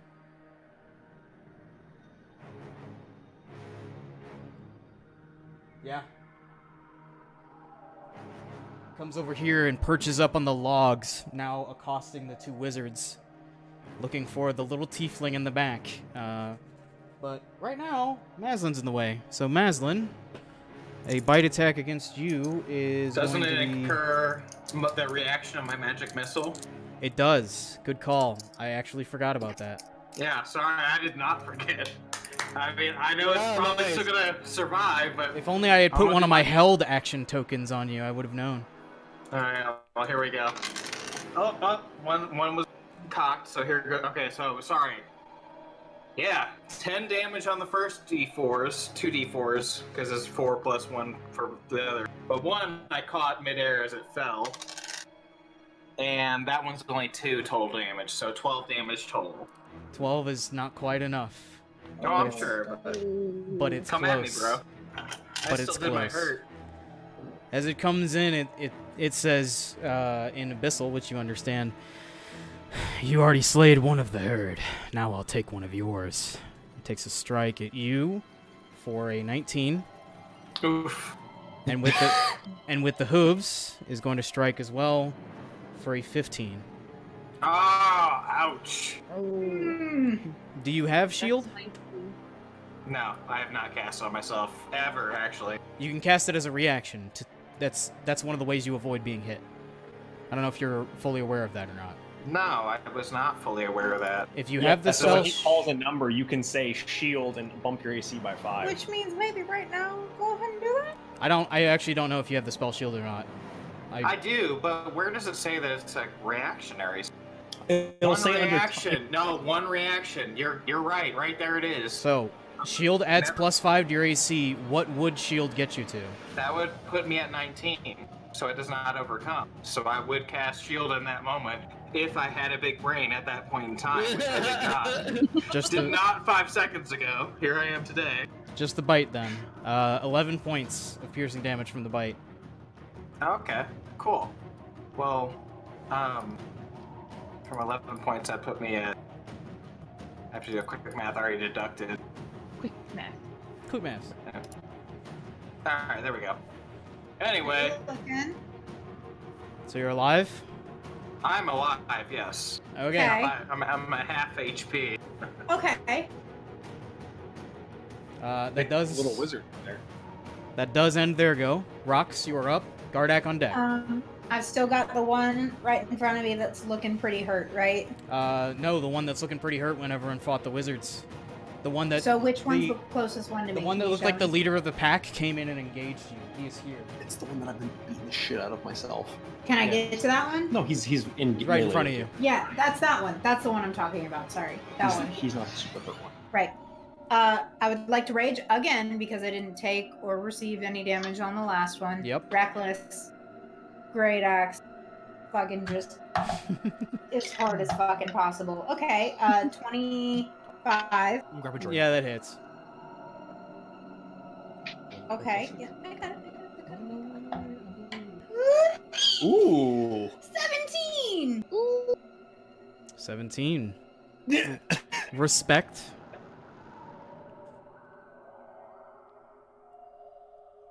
Is that all? Yeah. Oh, okay. Okay.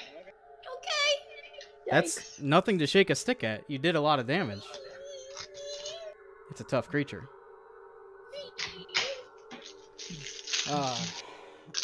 Okay. Does that end your go? You bonus Yeah, action? Yeah, yeah. everything bonus action. I'm good there, yeah. That does bring us to you, Gardak. All right. Let me make some popcorn real quick, apparently. I can wait. See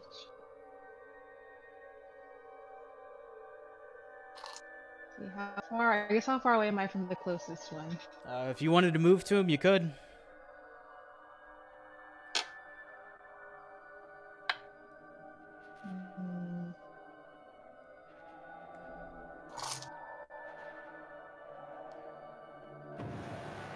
What are you doing, Gardak?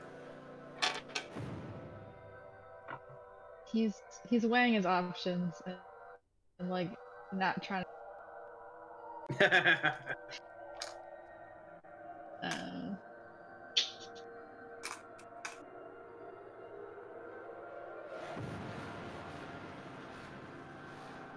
What did we decide was like if he wanted to switch to the crossbow, is that his action? I would say that would probably be his bonus action. I don't think we've officially talked about it. You would lose the capabilities of the shield, so you would lose 2 to your AC. Okay. Oh no, you have a hand crossbow. Do you have a hand crossbow or just a crossbow? It's a light crossbow. So, yeah, not a hand crossbow. Okay, so it's just a full crossbow. Yeah, you would lose your shield, and it would be. I would say it's a bonus action, even though I think I'm stretching that one a little bit. It's a bonus action to do so, and then you could take a shot if you wanted. Okay, so yeah, I want to do that. I want to switch to the crossbow and Okay, attack with that instead. very well. Go ahead and make your strike. Alright. 17. 17 hits. That's 8 points. Nice. As you sink the crossbow bolt into him, the leader of the pack, the alpha, if you will, it lands straight in the center of 2 of the stitches, and you see a lot of this very dark crimson. It's almost blood that's been left out for too long with exposure to the air. Starts to seep out. It's still up, but it's a tough son of a. Does that end your turn? Did you want to move back or move anywhere else? I think I'm okay where I am. Okay. That brings us to Draku with Zesserin on deck. Draku, you are currently prone on the ground. One of them has approached your group, so you can stand up and then do something if you would like. So I'm curious. I don't know if I'm able to get the answer that I want. Do I still look dead? Do you what? Do I still look dead? Like to the enemy? Like, does the enemy still kind of like perceive me as dead? I would say based on the timing, at the moment, it's not aware that you're alive. It hasn't looked. So the second part of that question is mage armor, does it make any kind of light or any kind of noticeable effect? For you, I would say it does. It does have casting components. I think those are verbal ones, so you do have to speak as part of the casting. All right, fine, whatever. Yeah, you're asking the real question. But I like. How loudly does he have to speak? You know. I'd let you make a stealth check if you wanted to do it without making noise. You know what? For the fun of it, let's do it. All right, yeah. All right, roll a stealth check. I'll try to do mage armor and stealth. Oh no. Yeah, this could be 17. Okay. All right. Sure. All right, so I cast mage armor on myself, which boosts me what from 13 to 15 because I'm +2 dexterity. It should set your base AC to 13 plus whatever your dex is. So I think that 15. brings you to 15. Yeah, 15. Yeah. Okay. Yeah, and then I'm just gonna continue to lay there, pretending to be dead. Okay.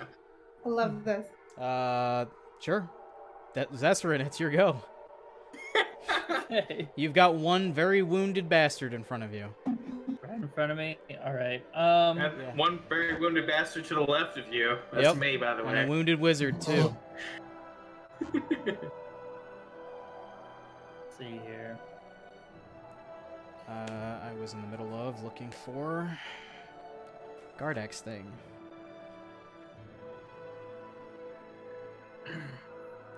What are you doing, Zesserin? So I'm reading this. And, I'll probably just do a firebolt at it. Okay, go ahead and roll your strike. Is he in melee with it? We're a bit wishy-washy on the space here. I'll say he isn't. Okay. Yeah, I was about to say it attacked me. Yeah, I mean, it kind of perches up on the log to do so. I guess, I don't know, it depends on how you want to play it, but if you guys really wanted your opportunity attacks with a dagger, then I would say that it probably would have, well, no, it would have hooved you and then disengaged it anyway. What'd you get, Zesserin? Sorry. 16. 16 does hit. Go ahead and roll some damage.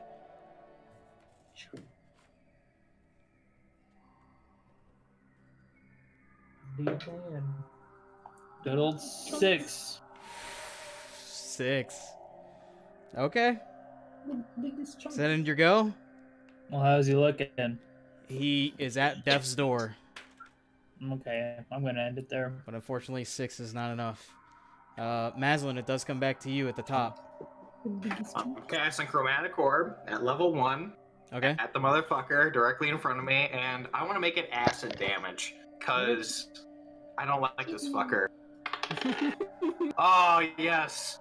21 to hit. That hits. Flare your finish. Touch damage. So, Sorry, hold on. Sorry, here we go. So, I say unto him in abyssal, so nobody else fucking hears this shit. Hell yeah.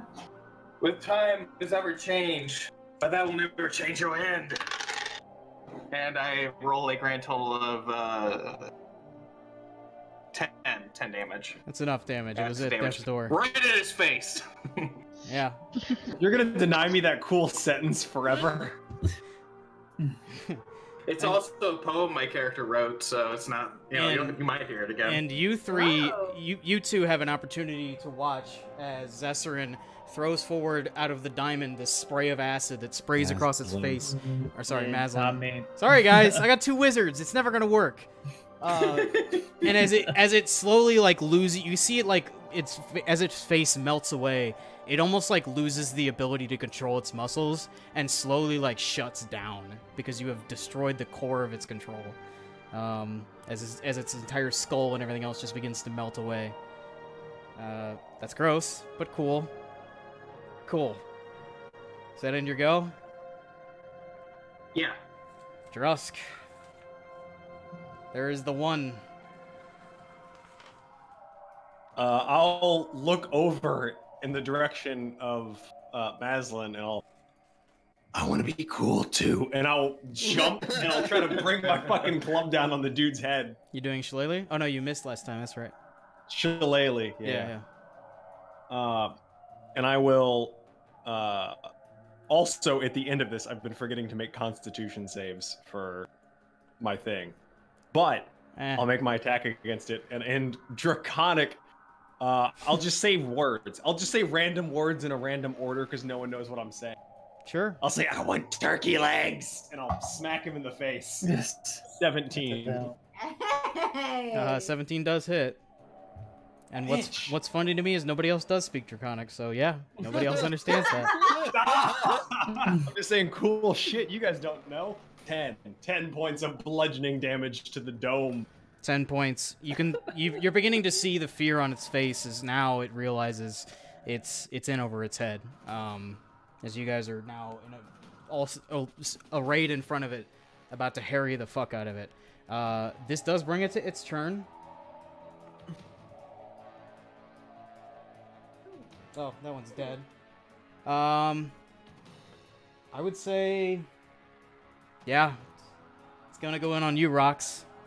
It's here till the end. At advantage, because you were reckless, I believe. Yep. So the bite, unfortunately cocked. That is a 17 plus 6 is OG, I don't know. That sure as fuck hits. So the bite, you suffer 9 points of piercing damage. Okie doke. And in on the hooves, halved That's because you're halved, raging. correct? Yeah, So sorry, 5. halved because you're raging, so to 5. On the hooves at advantage, that is a 19. I'm sorry. 19 hits. Yes, it is. Okay. Somebody's got a crabby today. Always. 19 hits. Go yeah. on, you're good. 11 reduced to 6 because you're raging. Thank you. Yeah, we're good. And you are built like a tank. 5 plus 6. And I'm what? Sorry? I said you are built like a tank. I am. Look at me. Yeah, I'll say it moves away. It hooved attacked. I know what you're about to say. I'm sorry. Does it only disengage okay. from one? No, that was... It does only disengage from one. And you would have been up on him. Correct me if I'm wrong. It's my turn. So do I get an opportunity attack if it only disengages from one? You would. Yeah, you would, because he only disengages from one. Or poof. So here's a question, because we haven't run into this yet. Shillelagh is technically a spell attack, so would I only get my bite? Because I don't have Warcaster? Well, you don't have it up because you just hit. You don't have Shillelagh up. No, Shillelagh stays up. I don't have to cast Shillelagh every round. Shillelagh stays until I let go of the weapon. Okay. I thought it was until you hit or let go of the weapon, but it's fine. Okay. Yeah, I would say as a reaction with your club, Shillelagh is applied to the weapon. So you get the opportunity to attack with the properties of Shillelagh. Because it is applied to your weapon. Okay. That's a 25 to hit. Yeah, that hits. For another 9 bludgeoning. All right. can see it's starting to fall apart just like its brethren, but it's not there yet. It does bring us to your turn, Rox. Can I get to it? Go ahead and make an athletics check as you're trying to charge through all this thick-ass foliage. I believe you're raging. I believe you're raging, so at advantage. Don't just drop it straight down. Well, none of that was good. You said athletics? Yep. That'd be an 11. 11, you can only get about halfway, unfortunately. Javelin.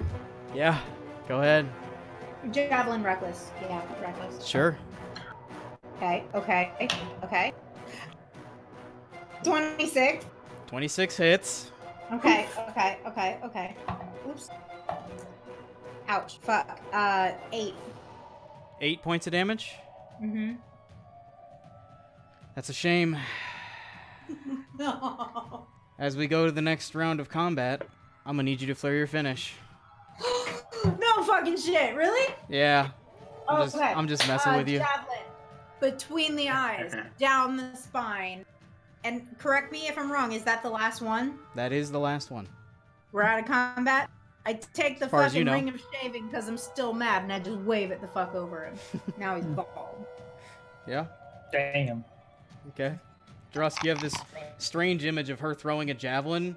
It's kind of squealing out with excitement, and then she just runs off into the woods. You don't have a very good line of sight on this. You're not sure if you made the kill. But as you rush over there, you just see Rox passing her hand, wearing that silvered ring you guys found in the mines, and it's just the hair is just wicking off this creature like it's a bit of water. Then you see me kind of over it, just like, and I didn't mean to elbow your desk. I'm sorry. I see you're making it easier for me. And I will start a short rest and start tearing it to pieces. That was definitely my intention. Yeah, To I'm here make- for you, man. I know, thanks. I can tell. And I'll start using my ability on a short rest to make some more javelins and darts out of it. Okay. Yeah, you can certainly do that. Actually, here's a good question. You said they're large creatures. Is They there are. approximately a 5-foot bone in it anywhere? Yes. What is it that you're trying to achieve? I'm trying to get like a walking stick sized bone. I mean, it's a leg somewhere. Yeah, I would say as part of its... Actually, let me look. Yeah. As part of its hind leg, it's not exactly a single segmented 5-piece, but or 5-foot piece, but you could certainly do some binding around the center and make a 5-foot-ish. Quarterstaff, essentially. Yeah. As he's kind of dissecting, doing his little science experiment, Yeah. can I look over the now bald creature and kind of determine whether I think that this is like Fucking why there are savage. stitches? If it's like two different creatures kind of sewn together. Yeah, can we please examine these before you cut them up? I'm just... There's two more. There's two more. Oh, one's face has been melted. Fair. This one's bald. It's a perfect specimen. I'll say go ahead and make a survival check, just to kind of get an understanding of what's going on here. Anybody else? I mean, Madsen's got a concept ready to go. I'll help out with a survival check. Good, because that was a 6. Okay. Oh, 17. What are you holding dice for, Maslin? So, Madsen's by no stretch a doctor, but as soon as he sees coagulated blood, he would know what that is. And also being able to recognize stitch chain, he also would like to look at this creature, or one of the creatures whose faces he did not, potentially the third carcass that's not being dissected right now. He wanted to look at that carcass and just see if any amount of the anatomy makes any goddamn sense at all. Also, I'll say make a medicine check. throwing it in there, I know Drusk can talk to animals, and I would say, hey, if my little friend comes out and does some sniffing, could you kind of figure out what he's saying about these parts? Probably not today. Probably not today? I'm a little busy. Okay. I mean, it'll take me a while. Are we going to be here a minute? Yeah, it's gonna take me about an hour. Okay. Thank I you. will. I'm essentially gonna immediately take a short rest. Okay. There's nothing that I want to do. Don't mark it off yet. I'm not. I'm just saying. That is what I am also in the middle of, DM. Sorry. Okay. I will So, say. yeah, I will say for your 17, you Rox and Gardak looking it over, you can very easily tell. What'd you get on your medicine check as well, Maslin? It was an 18. The three of you kind of collaborating. This is a creature, and you know that it spoke Abyssal as well. This is a creature that was created. A lot of creatures that are created in this manner have an express purpose to their creation. As for the relatively, I believe this is the correct word, desiccated nature of the creature, how old it is, the blood that's certainly no longer properly pumping to all the parts of the body because of its thick and coagulated nature. This creature was created for a while, and typically the creatures who are created this way don't last very long.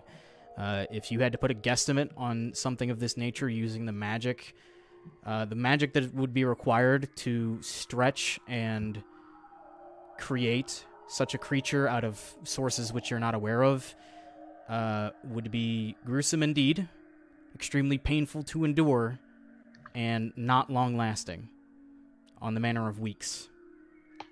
My last question for you, DM. You said that there was one that had a humanoid face. Was that the one whose face got exploded? All three of them have fairly...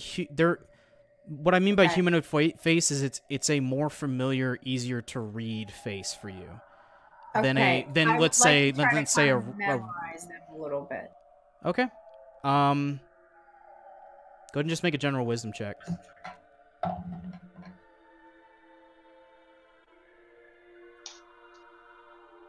$14. Okay. Yeah, I'll say you can memorize it with that. Cool. The rest of you, Drusk, what are you crafting other than your potential 5-foot pole? Yeah, so my 5-foot quarterstaff, if I can, give or take. And then...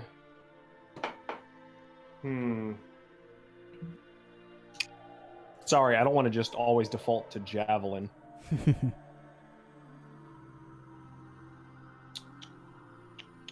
Ice knife. That's a spell. I know. I'm just fucking around. I'll make some darts if I can. Try to find some of the smaller bones and try to carve them into some darts. You managed to make 5 darts. Okay. For the purposes of this, you end up utilizing 3 of the hind legs. So 2 from another creature, or 1 from another creature and the 2 of this one. And you have 2 chances, we'll say, to make a quarterstaff here. Essentially what you're doing is you're going to break the sinew and then dislocate the joints and tear them apart and then take the bones and clean the ends, place them close enough together and try to work with what you've got on hand to create a binding at the center that kind of makes it a rigid enough structure to where it doesn't just fall apart. Go ahead and you have 2 chances at this, I'll say. Go ahead and make 2 survival checks. Okay. We'll say DC of 14. Would you like me, because we did not track... You know what? I'll just say enhanced ability's gone. I probably would have failed one of those saves. Oh, by the end of the... I took like 4 hits that I didn't make con saves for. We'll just say it's gone. Fine. I'll just roll straight. So the first one is a 14. And the second one is a 17. Okay. That's successful. Through these 3 bones, you kind of scrape together the first one, and you realize that other bone isn't going to work, so you literally throw it over your shoulder into the trees. But together, you pulled together some of the more sturdy femurs on these creatures that were already stitched by God knows what, and you get them kind of bound at the center. You've made the equivalency of a bone quarterstaff. Copy. The rest of you, your short watch or your short rest completes without issue.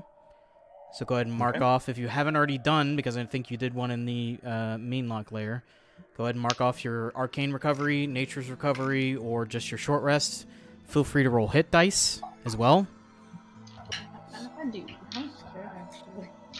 Maslin would say, as we're walking away from this scene... Well, you're still there, but... Oh, well, just before, whenever we decide to walk away from the scene, he would say that these beings were of abyssal origin. And if you know anything of that realm, you would know that whatever it is that brought them into being was not relevant to us, for we have no tie to that realm.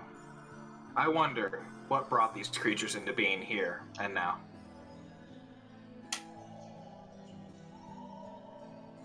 Well, I agree. I have no idea what the hell brought this shit here, but we're gonna figure it out. Looks bad to me. You think someone in town would know? My short rest gives me back my spell slots. No, once per day you can regain a number of spell slots equal to half your wizard level. So right now you can regain 2 first levels or 1 second level. Oh, okay. So you mentioned, Aiden, that they live on a short life cycle. Do we know that?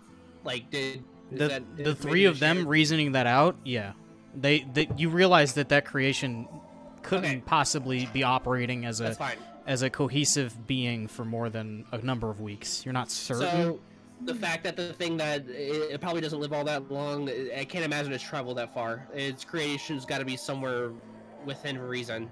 I doubt it's traveling, or else somebody else probably would have killed it, or at least attempted to, and there would have been at least a, I don't know, what were they called? A contract out for him.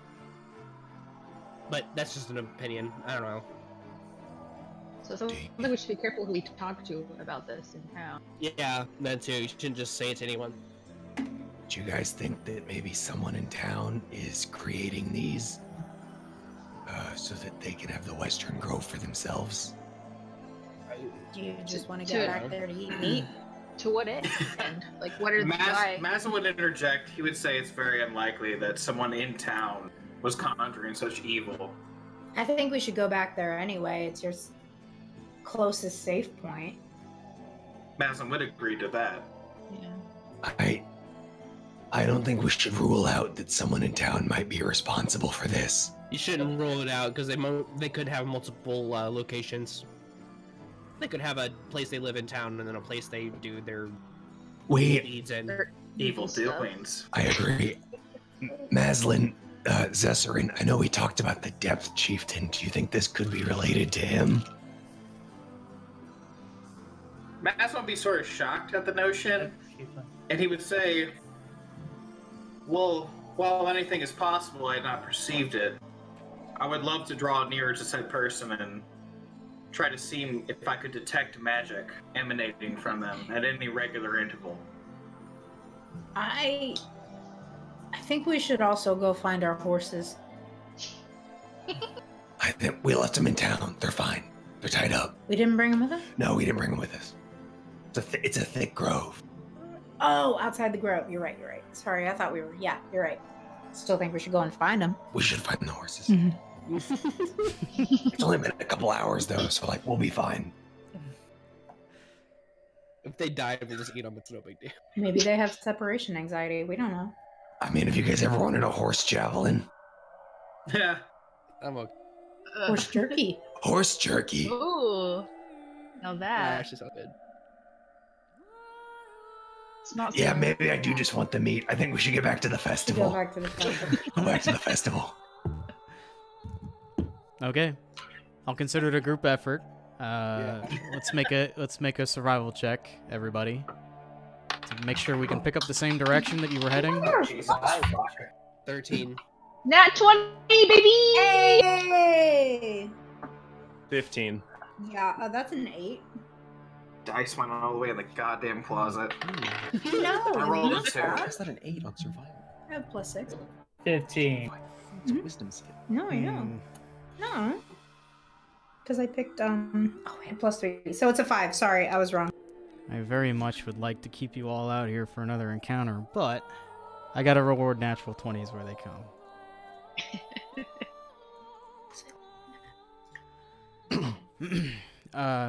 It's not long till you come to the eastern side of the grove edge, and you emerge now back into what seems like a familiar sight.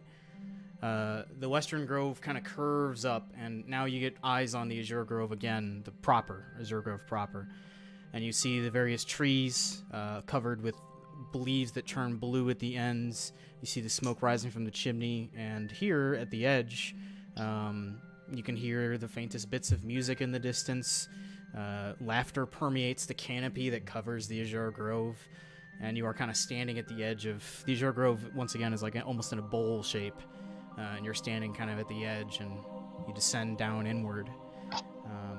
As you press in, you can now see in the afternoon day is bustling with all manner of people. Coming back from the Western Grove as you are, you lay eyes first upon Genfield's revelations. There you see 2 dwarves and a human duck out of the door. Seems like even Genfield is having a good day thus far. Several human children laugh as they pass you, going to play just at the edge of the grove. And you can see a group of gnomes perusing the street. The Azure Grove stands before you. Genfield's revelation is just there before. Anywhere in particular we're going?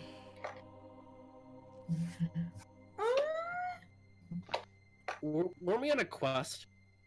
From Genfield, yeah. So we should go talk to him. Yeah, We well, should ask him about those Frankenstein creatures and what we should do. That too. Are we sure he wasn't involved in that? If he is, we'll kill him on the spot. Why would he send us to kill them if he was involved? He didn't send us to kill him, though. He just sent us Well, he to, sent us to deal with the fear creatures tunnel. If we weren't supposed to kill him, we've got some real bad news for him. Just he might know something. do you think maybe he sent us because he lost control of him? Or maybe he just doesn't like us. He did He seem still real. might know of any evil in the area, you know? We should ask him a little more in depth of his knowledge of the area he just sent us into. Yeah, I agree. He did seem real interested in like the resources it had. So what if he just like conjured those to hoard the resources and then lost control of them? I would like to go see him anyway, just because I want to see if he can make something for me. So maybe we could like feel it out. We needed to judge his reaction to us being there. He could have sent us into a trap. That's what I'm saying. Like we go in like all casual, you know? Yeah. Just see what he does. Yeah. Should we Casual? all go, or maybe like a couple of us go and see what he asks? Ooh. That's a great idea. If we're all doing this in character, then I would agree. Everything that is happening right now is in character. So just keep it in Okay, character. so like maybe a couple of us go to Genfield's, and maybe a couple of us go get drunk at the tavern, and then we switch. Yeah. I'm going to Genfield. I'm going to the tavern. Matt's go to going to Genfield. Genfield. So Rox and Maslin to Genfield. I'm going to Wait. get them too. I'm That's actually right. very charismatic. I should probably go. I take that bet. I'm super not charismatic, so it's going to be really fun. Kardak, let's go! And I'll run, and we're running back to the tavern. Boo! Okay, so it's the 4 besides Drusk and Gardak going to Genfield's. You said split up, and then 4 of you went to go. Yeah, I'm gonna go get drunk. Not so bad. So Drusk and Gardak going to the full weave then. I would Yes. like to say that Yeah. I am Okay. leading the party. I am here. My little buddy on my shoulder. We're going. Okay. As you watch Drusk and you hear Gardak sprinting down the street, the loudness of Gardak's armor and almost like a bronze bullet. The rest of you turn to see the outside of Genfield's Revelations again. The small, dilapidated sign that hardly even marks the outside. The various Wow. Various bitches. Damn, Genfield pull! Bitches everywhere. The various bits of magical light that cling to the outside as the building itself is almost lightly overgrown with moss. As you all push on into the door, we're gonna take a break. Oh! Oh, yeah. I was just getting my Boy. momentum. It's okay. Good.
I mean, it works, I guess.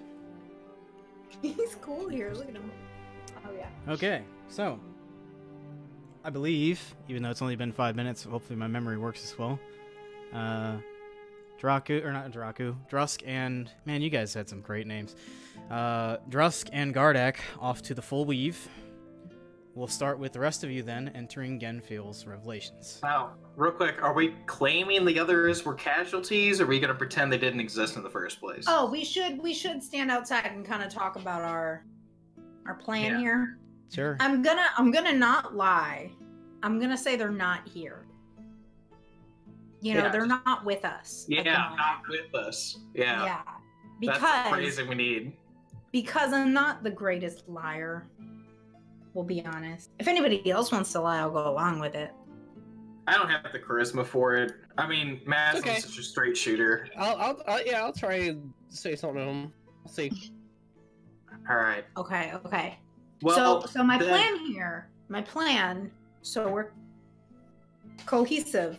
I want him to enchant my backpack because 1, it smells terrible.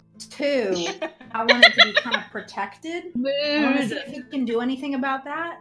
Wait, who was this guy again? Like, I know his name and stuff, but was he a shopkeeper? Yeah, he's the enchanter shopkeeper that we bought some stuff from, and he sent us on this quest. Okay. And he said he could make stuff for us. He seems like a nice guy. All right, he seems like a nice guy, but you know, I'm gonna come at this much different now that I remember that. I was thinking Lawmaster for some reason. Okay. No, different guy. All right. Lawmaster he was the furbolg that was outside the fence picking the things right. that I was real curious about. So let's go talk to him, see what's going on. Yeah. So we're going in. Okay. As you enter in pretty like I want to look kind of like sunken, you know. Okay. Like not all here. Make a performance check. Great, wonderful. As you all enter into Genfield's revelations, you can see the similar magical lighting hanging out of the corners.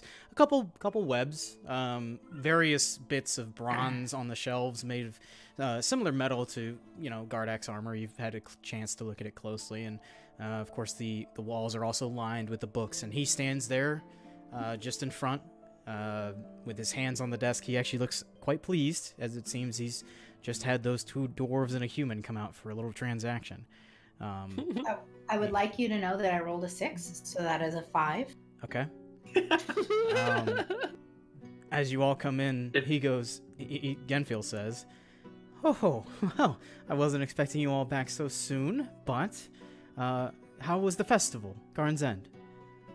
Mazin would say, we opted to skip it in lieu of following through your terms, as the festival lasts for many days. I did have some candy, though. It was great. Okay. Well, you needn't have worried about the Western Coast so soon. Thank you for going. I trust it all went well. It, could have been better. Mazin would also, all of a sudden, give an extra emphasis on, did you get any poetry from Proust lately? I can certainly look. Written word isn't really my sort of thing. You might want to stop off at the Fawn's Goods. It's a bit of a general store, but they might have some of the more writing poems that you would be looking for.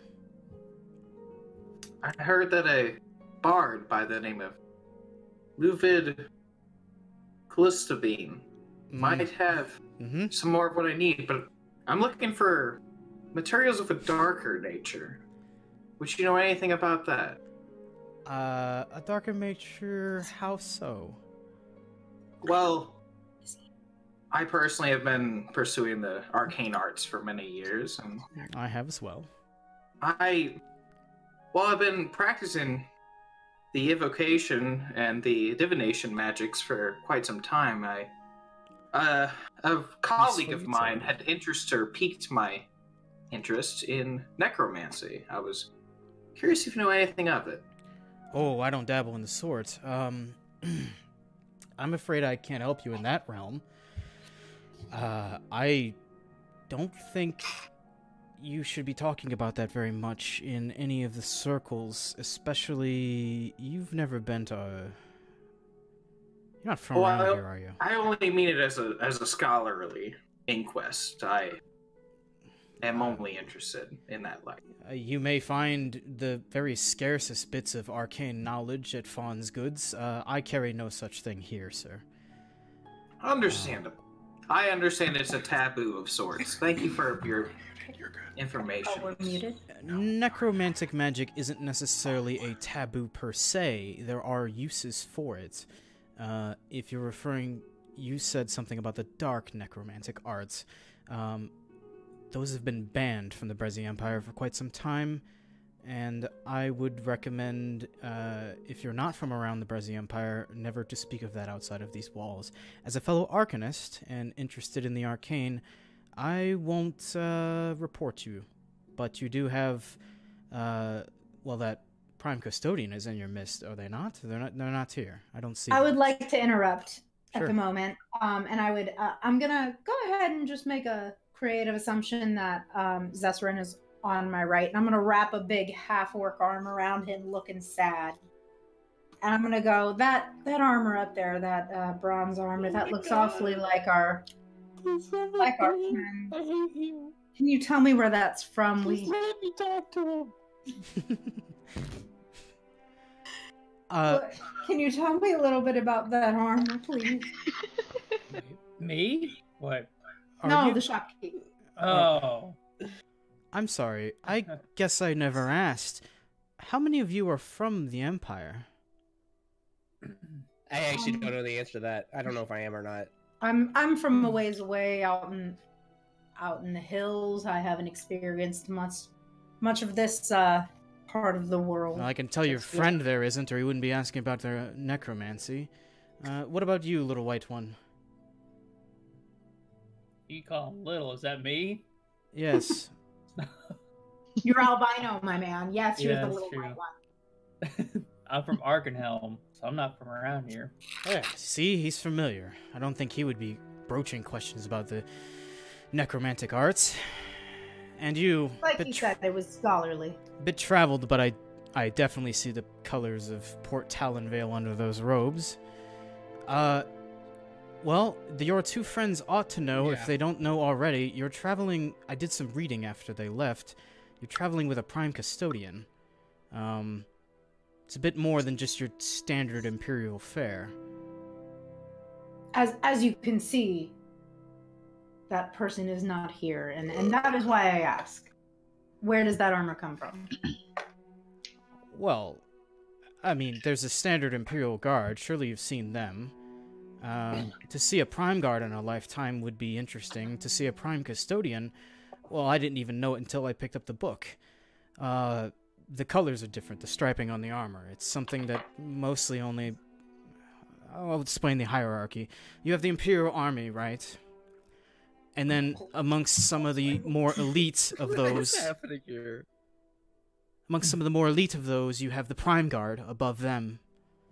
At the top, I would say, the best of the best, or whatever your friend may be, the Prime Custodians. They're specifically tasked with protecting certain individuals within the Empire. Trust me, I'm quite curious who your friend is tasked to protect.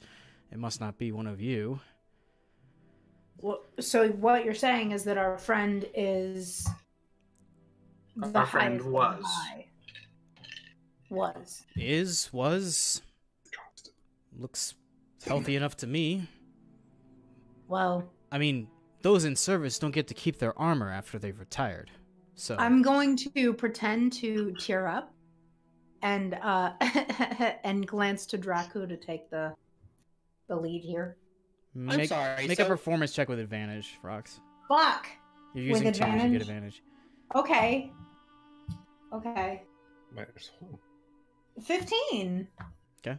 So, back to the task at hand. I'm really curious at what the shit. What do we call it that we went to? What is it? The Western That Groves. fucking dark Western cave. Grove. Yeah, the what Western Cave. does the grove mean to you? You sent us out there to clear it. What is its benefit to you?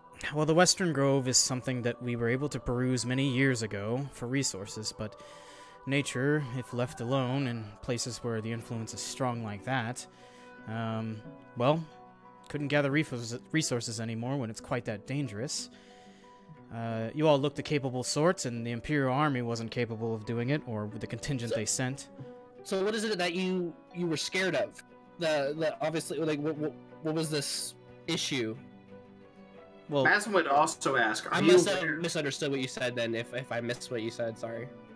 Mazin would say, were you aware of the dark entities that presided in those lands? Because there were more than gotta one. get there.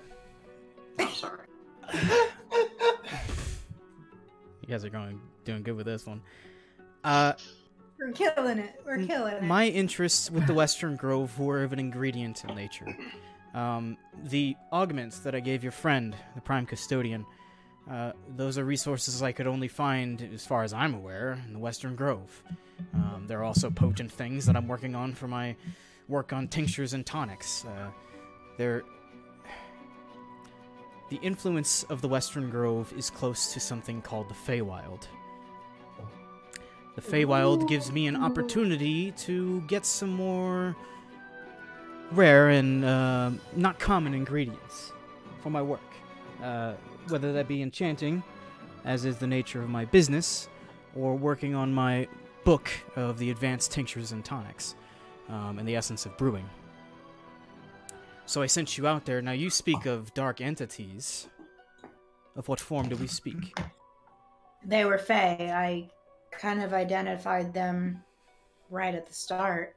They were dark creatures, kind of big pinchers, just the stuff of nightmares, honestly. You watch as he places a hand over in a book, comes flying down from one of the shelves and begins to flip through Harry it. Potter shit. Bless you. Thank you. More like mage hand shit. He begins to flip through it. Said mandibles, claws? Yeah, mandibles with the jaw and the like, quack, quack. Any effects you experienced while you were out there? Pardon? Any effects you experienced while you were out there? I'm so sorry. I thought you said sexual experiences. Jesus Christ. A little bit too much whiskey with the breakfast, Yeah, perhaps? there was definitely fear. Just this aura of a terrifying presence. Meanlocks. That's in line with what we had heard from the report from the one Imperial Guardsman that did make it back. His mind didn't last long, but he had enough faculties to explain. Yeah, I knew His it was... mind?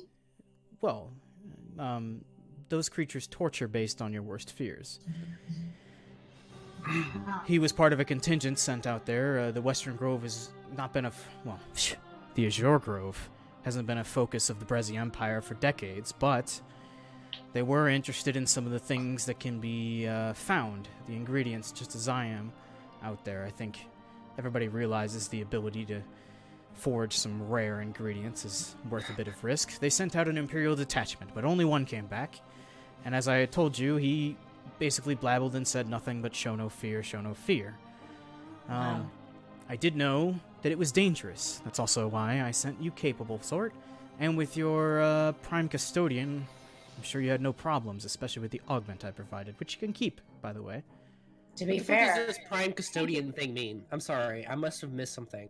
Why does he keep saying Dylan, this? if you're out of character, it means Yeah. Bardak is a Prime Custodian. His armor is that of a Prime Custodian. Oh, okay. It's like top tier. I get you. I get you. Okay. I just. Maslin would pipe up, and he would say that, would you know anything of any piecemeal necromancy creatures that were ever prevalent in that area?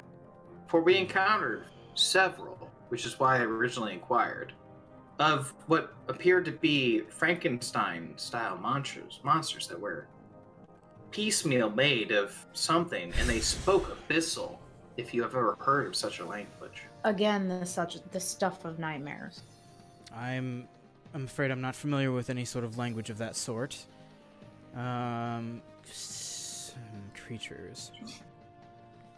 Kind of racks his brain for a minute. Where's my D20? I can't find my D20, so there's another one. I don't know about any abyssal creatures of a sort. Do you have a better description, or? Do I believe They him? would not have Make an been insight check. abyssal. They would have been made of abyssal. It's natural 19. Hold on, that could be way worse. 1 second. Insight, you said? Yep. Yeah, that's a 20, non-natural 20. You pretty easily read. He doesn't know specifically what you're talking about. You're also being kind of vague. You can tell from the gist of the conversation, he sent you out of the Western Grove because he knew it was dangerous, but he didn't know precisely what laid out there. Hope that's enough. Okay. Oh, wow. Hello. So, I'm sorry, you were saying about these creatures of a form?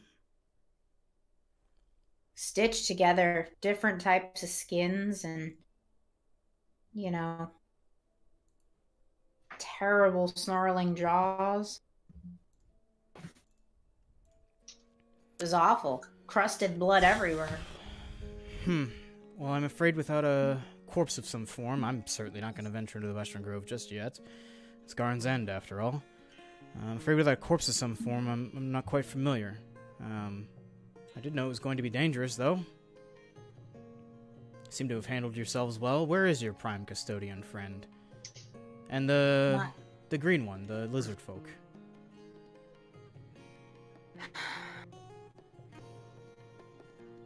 I'm sorry, DM. Did he not just a minute ago say that somebody went to investigate? Am I still in the video chat, or can anyone hear me? You are Whoa! not, I can hear you. Yeah. you are not in the video chat. I'm not. Yeah, which makes this look terrible. Yeah, it's literally just a corner of me. for Okay, some look, reason. I lost all audio from everyone a minute ago, and then goddamn. Yeah, only. You're good, couple we'll figure it out. I'm gonna try to follow the Facebook link that Dylan sent me. So if we can kind of like DM roleplay while you're doing all this. Sure. I got 15 I would different say lines. back to him, they're not here at the present moment. We lost track of them. But I did come to you with a purpose. I wonder if I can give you a certain amount of coin to maybe place an enchantment on this item that I already have. My backpack, I would like to make it more safe. I would like to make it harder to hit. I keep very valuable things in there when necessary, and I hope that maybe you can help me make it a little bit more tough. Well, let me take a look at the lining here. Oh boy, this is never gonna work, by the way. As he kind of takes a look at your bag, I'm assuming you hand it to him. Yeah. He kind of takes a Well, look it's in over your it. shoulder. Okay.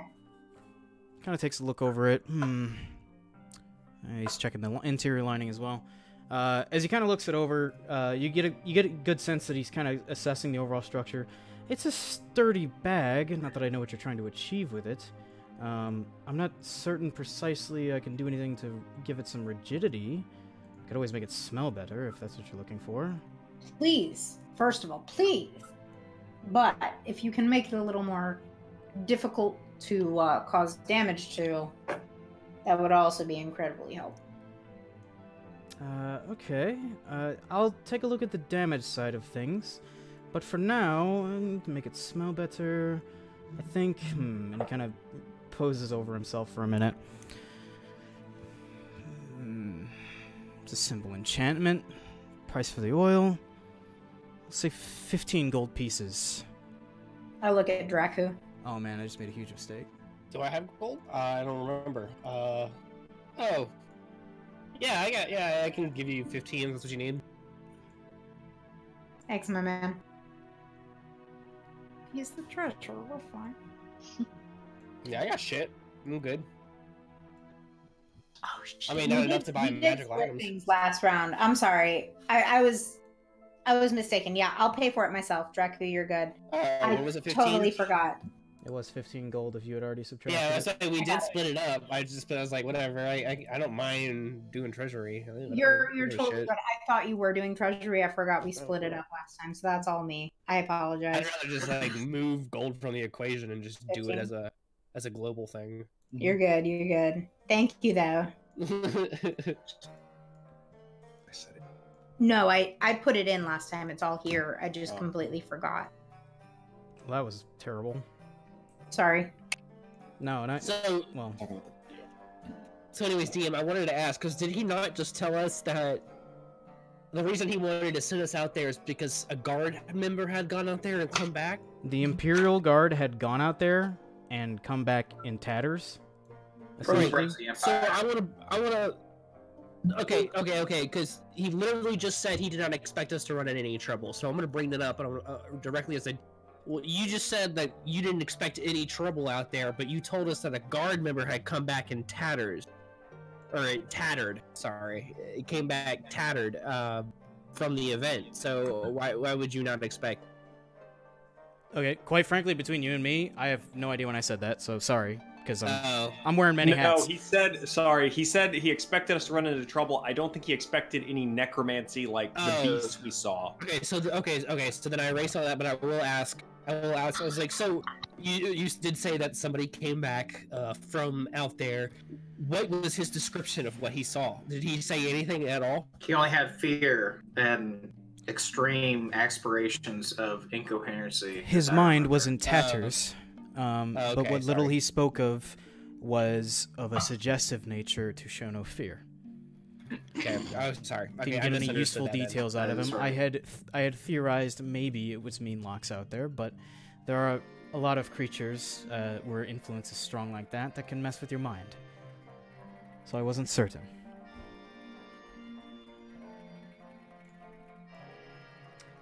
With that being said, sorry, I was wearing a couple hats there for a minute. Did I miss anything other than your enchantment to structurally reinforce the bag?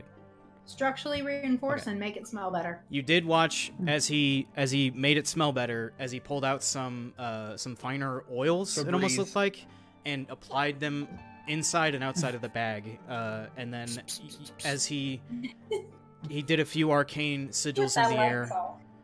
He did a few arcane sigils in the air, trying to piece together, and you smell the smell of lilacs and fresh berries. I love lilac. And as you watched as these little motes of light all flowed all around the bag, kind of clinging to it, and then almost dispersing into the fabric. And I asked him, does this last for like a long time? Because I probably need it to last for like a long time. How long do you plan on having that bag for? Until she dies, probably.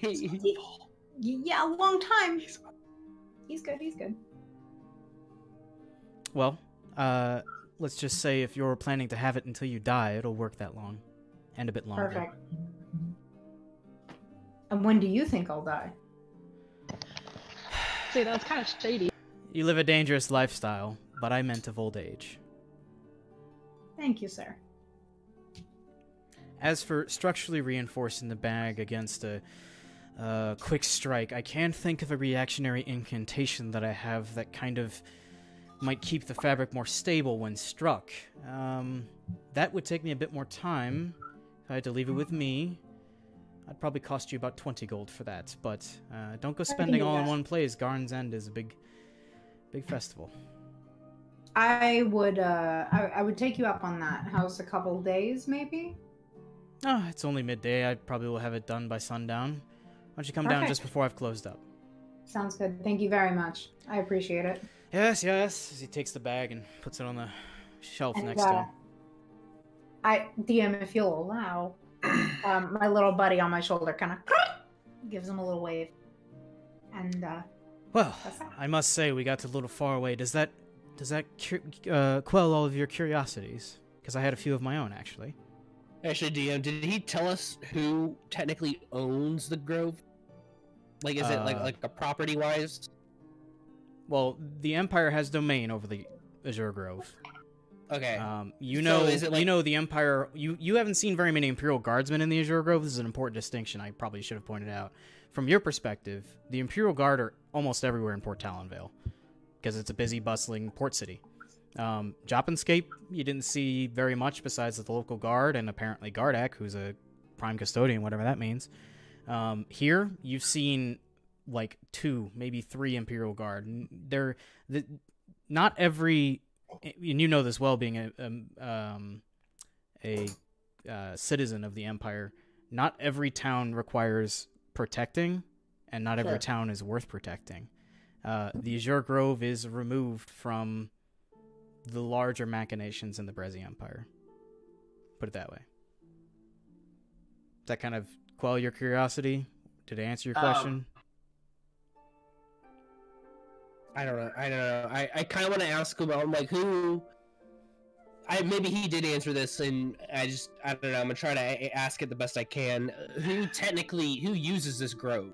Like, its purpose? I know it exists. I didn't see any guard out there, obviously, because they're afraid of it. But like, does anybody else like use it? Does it just exist? Talking about the Western Grove or the Azure Grove? Yeah, where we just were. Okay, the Western Grove hasn't been used. I'll say this as him. The last time the Western Grove was used in sincerity was before the war, and it was mostly used by some of the more nature-connected folk that no longer exist. They died out with the rest of the prepolency. Did he say that out loud? He did. Yeah. Nature-connected, what do you mean? As I described, this place has a strong connection with the Feywild, as do some of the remaining residents of the Azure Grove, but when this was under prepolency control, which is long before I was born, this was a center for connection with what the people still worship here now, the Wild Mother. They were known in a lot of circles simply as druids, but they all had their own little piecemeal bits. Not all of them worked together, and not all of them did live in the Azure Grove, but the battles that took place was the sundering of their numbers. Sorry, no, keep going. Just as a note, I would kind of take heed of that, kind of remember what he said there to kind of pass on to Drusk later. Okay. But that much is history, and he pulls down a small book, a small tome, and flips through it. Yes, and ever since, and as he snaps it shut, kind of frustratedly, I was here enchanting for the Breszi Empire until war no longer was in its interests, and it made good on all of its agreements with the Iodin and the Strassi. Enchanters like me fell out of work, and places like the Western Grove were reclaimed to nature. Okay. So, well, Mazin would say that I understand your strife and how your line of work has led you to be here in this town today. I greatly appreciate your time, and I do appreciate your expelling us into the realm that we just cleansed, which I would like to assure you, it was not without hardship, but if you can reclaim that land and provide materials from it for your town, then we do find it to be a noble pursuit. And I do want to apologize for the amount of questions. It's okay. Things are very, very weird out there, and I'm kind of trying to get a grasp on the whole situation. But anyway, I typically deal in goods and items. That being said, I did have a couple questions of my own for my records, and because I know Fenrir will come asking. Did your group have a name? What? Is that a thing? Do people do that? Do we have a name? If you all wanted to call yourselves something. I guess it's up to the 4 of us to name us, rather than the other 2 that are here. Not now, but maybe now that you've said something, I'm guessing within the next 48 hours something will come up. Yeah, I'll come back to you when I get my bag, and we'll have the 4 of us that are here, and nobody that is not here, decided on a group name. Feel free to think about it and talk amongst yourselves. I don't even really need to know. I guess Fenrir would probably be the only one who's really interested. Last time a group of capable people came through, Fenrir wantonly prescribed them the title of the Saviors of the Grove. Some passers through, though their deeds were noble. And he looks over at you, Rox. I think you might have liked the strong woman that was with them. Strong woman? Yeah, rather contrary-wise, her name was Daisy, and they traveled with a bit of a swordsman named Sin. Daisy the walking simulator. Stop. I just. At any rate, most of the groups that I encounter kind of have a group name to themselves. Something to get you some I'm reputes. actually curious, sir, if you don't mind me asking. These strong individuals, where can we find them? How can we look for them? Who are they? Oh. If we come across them, how will we know who they are? Well, Sin didn't tell us too much. He kind of had just long hair around the shoulders, and they were both heading south, last I knew. And that of the strong lady? Well, she went with him, as far as I know. But how would we notice her if we were to come across them on our travels? Would you like to describe Daisy for me? It's been a while. I don't quite recall I really would. Daisy is also a barbarian, very strong lady. She is a black dragonborn. I don't particularly remember what she's wearing, especially for right now. But it is the same Daisy, am I right? Because I'm gonna cry. I don't know.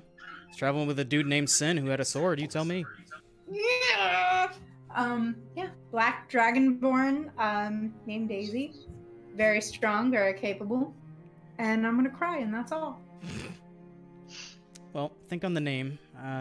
Maybe Fenrir will come around asking. He's always been a bit of, Anyway, I do have some goods. Those two dwarves and the human that were in here, they managed to make me drug up another box if you guys want to look over some things or enjoy Garnsend. And thank you. And yes, you can tell your little prime custodian friend now they can... I won't come knocking for the Territe augment. I just kind of bow out. Okay. As you all make your way out of Genfield's Revelations and back onto the streets, if that's what you choose to do. It is. I could certainly go for a drink. I don't know about y'all. Okay. That was a lot. That was a lot on my character. Yeah, I mean, for the day, yeah, the day's about over already. What time is it, DM? By the time that you return to the Azure Grove proper, it'd probably be... Evening. Yeah, just the start of evening here, I would say. All right.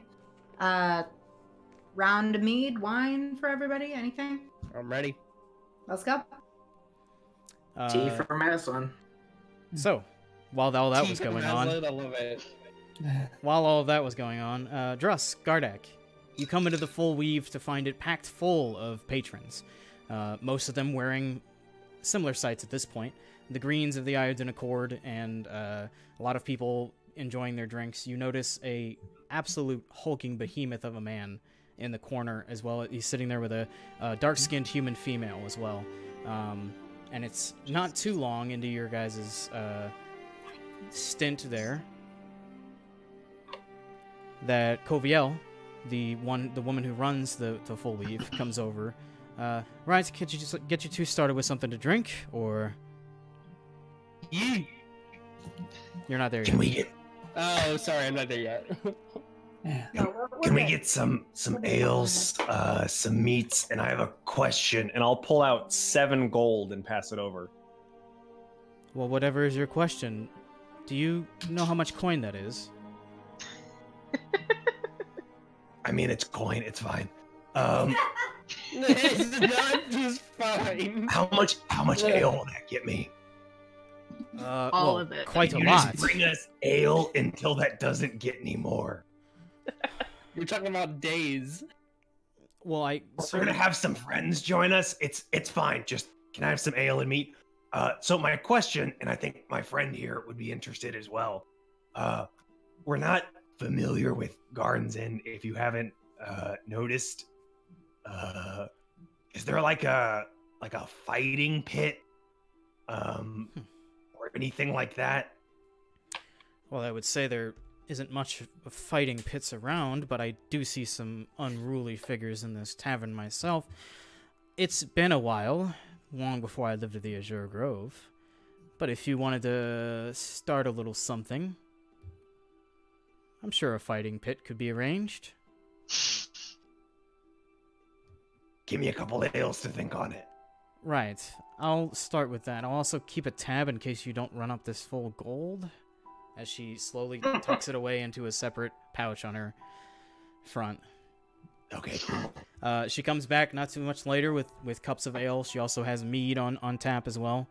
And she does introduce the menu, which is lamb stew with onion and a tankard of ale, as well as a fish sandwich with oat bread or chicken stew with a tankard of ale as well. So there are meals available if you're interested. As for the actual carnival style meats, you would find those out on the street.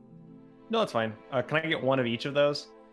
Sure. Oh, sorry. Can I get four of each of those? Okay. Most of those are between 9 and 7 copper pieces. We'll say that choose a small chunk out of your 7 gold that you've placed up there. So let's see, 9.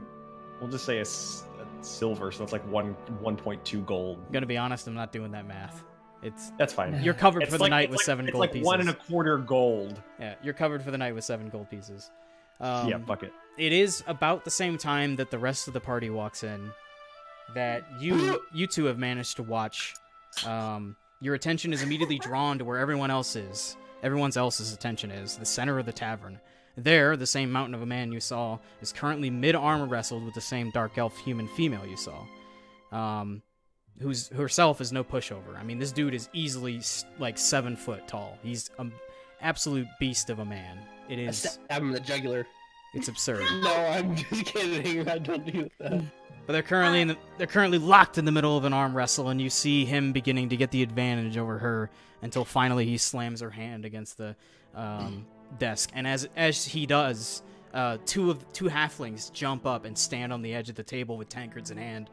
And they say, "We're tired of seeing everyone pitter about with their coin here. 15 gold pieces to challenge the brute, 50 gold pieces if you win." Not me. You said we just walked in? Yeah, you guys just walked in to see this before. That. I feel like I should get 60 if I beat a weakling like that. And you yell that out? Yeah, I'm 5'2". I'm laughing in person too, yeah. You watch as this mountain of a man now stands. And he goes, "Neokin Frightcarver will give you 70 gold pieces if you best him." And he looks straight at you. I wasn't even gonna barter, but whatever. I'll take that challenge. Right. And he just sits down and he's got it right there, just waiting. All right, cool. Yep. I will walk up, I'll chug the rest of my tankard, and I'll try to arm wrestle this fuck. Okay. Go ahead and make a strength check. I've got to pull up this dude's character sheet. Wait. I just want to let you know that Maslin's in the room, and he's thinking about casting Mage Hand. Oh, hold on to that. Behind Drusk's character. My friend. So, my question about Mage Hand is, can other people see it? You would know Mage Hand is not invisible. Oh, okay, Mage Hand is not invisible. Okay. Then I'm not going to do it. Never mind. Spectral. Sorry. Gotcha. No, I just wanted to ask because I didn't know. Yeah, I never knew that either. I've never known that versus this edition. I mean, I'm a noob here, so. What are you doing? Okay. What do you need me to do, DM? So as he's got his hand open, you sit down and lock your claw with it as well. This is a series of strength checks on an incremental basis. So you're both starting in the middle, and he goes, "Whenever you make the first move, so will I." I need a strength check. Just straight strength. Yeah, right. He's getting right. That's a 1. Okay. It is a strength check, so you cannot natural 1 a check. What does it come to? Okay, so 3. I feel like 3. you should heal the natural one, that honestly. Mm-hmm. As soon as you move a muscle and he feels it, he just locks you straight to a quarter and just grins at you. "You done, lizard man?" I will respond in Draconic. I've eaten bigger things than you for breakfast. He responds in Draconic, because he speaks Draconic. Oh, I know. "If you manage to take a chunk out of me, I'll give you that 70 gold pieces." And he begins to push. Do you resist, or do you just give in? Yeah, I resist. Strength check. Okay. 17. 17. As you go to push against him, strangely enough, you find the strength and push him back to the quarter. Oh, we're back at center again? Yeah, you're back at the center, yep. Okay. Make another strength check. Oh, shit. Picked it up and dropped it. Doesn't count. Ooh, okay. 7. He's got you back down to the final quarter. He had a 23. All right. All right, I'm done playing, Lizard Man. Got a big mouth. You do have a big mouth, Lizard Interrupting. Hold up. Okay. Hold up. Interrupting with Portents of 9. on his part. On not Stack's character. Yeah, not on. Excuse me, Drusk's part. But Sure. Yeah. I don't know if he knows that you've done that, so I'll just let it go. Sure. What'd you get, Drusk? 11. He slams your fist against the table with a, with a 13 I also total. rolled a 9, and I'm assuming he's got more than a 2 to strength. What's good, Lizard Man? Okay. What's your name? Rox walks up behind him, grabs Drusk by the neck and pulls him back, sits down and says, "Double or nothing." Double or nothing, What was that, 15 gold you said? Very well. Yeah, 15 gold. Can I rage? You can. If that's what you'd like to do. Wait. Self-honesty. I'm out of rages. But I can reckless, correct? It doesn't let you do Reckless is anything on attack. strength It's checks. attack. Okay, never mind. I can't. Straight strength. Anyway. Straight strength. Sure. Okay. As you go in for the first move. Ouch. Straight strength, you said? Yep. 9. 9. He takes your arm, cranks it to the quarter. Looks like those halflings will have double their gold, huh? Alright. Alright. Going in at it again? Yep. Wait. Yeah, I'm gonna implement a 15 here for her. Okay. Can I roll first? Well, no, I have to declare. Okay, you go first. Okay. Yeah, she 15. automatically takes a 15. so- Plus your strength. Okay. That's fine. What'd you get? 19. That's a 19. 19, you and crank it back to the center. Go for another strength check. 18. 18. You've got him down to the final quarter. Oh, I'm sorry, 16. He's right. That's still better than what he got. You've got him down to the final quarter now. He's on the back end. I look into his eyes and I say you're sorry."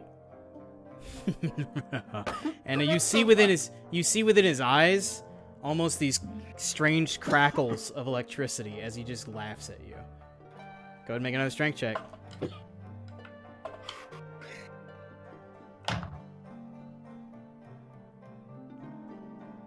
"13." 13. He brings you back to the middle. All right. All right. Another strength check. Someone's got to win Half this. of our goddamn D&D session is gonna be your arm wrestling match. 23. 23. Ugh, you got him down to the final quarter. You can see now the electricity is crackling in his eyes. You're on the final step. Make another strength check. Ouch. Fuck. 7. 7 I beats wish I him. could help. 7 Yay! does best him. He rolled that What? low. He rolled that low. He doesn't have like 26 strength or anything ridiculous like that. He's just a really strong dude. Can Yeah. I try to smash his arm through the table? Will that work? Yeah, I'd say at that point, because you got him on the back end. So as you completely sunder the table, the two halflings are on it, who are standing on the table, just kind of like and like hop back, and they start, hey, and they clank their tankards together. It is at this point, however, so he stands up and he goes, "No one best Neo can, Fright Carver." If I walk away right now, I just bested you, my man. What if we were to fight above the belt? Except I just Master walk was ready away. magic missile immediately. Can I do that in combat? Punch dick? Yeah. Maslin would not be fucking First around of and be all, like, that's this is a a great party move. member of Fletch and you lost in turn. You are not worthy of anything other than defeat. I could just walk out. I could go lay down, take a nap, my guy. And you'd lose. As all That'd of be the noise disseminates from the tavern, you do hear Coviel shout from the bar. But I thought we were looking for a fight pit. Did we just find one? I would turn back to my friends, and I would say, I don't want to tear down this fine place of establishment. Let's say we go outside and make our own fight pit. That can certainly be done, especially if I gather up some of Genfield's specialties. Can I have a couple, maybe like, I don't know, 4 shots of whiskey first? We got that tab. I got that tab. I mean, if you want some shots of whiskey, that's fine. Or we can set it up for tomorrow. I would like a couple of shots of whiskey, please. Very well. She starts pouring a couple shots of whiskey from the bar. Boy, what are you doing? All right, she takes him. She takes him and we head outside, I guess, if we're gonna have a fight pit. Sure. Fight tomorrow. We're not fighting now? She literally just offered for us to set up for the fight pit tomorrow. And you said no. It wasn't the guy I was fighting, though. The guy I was fighting wants to fight now. Yeah, he wants to fight right fucking now. Yeah. Sure, go for it. I'm just letting you know what just happened. I will say, because I was unclear, Neocan Fright Carver does say, tomorrow will do, if that's what's needed.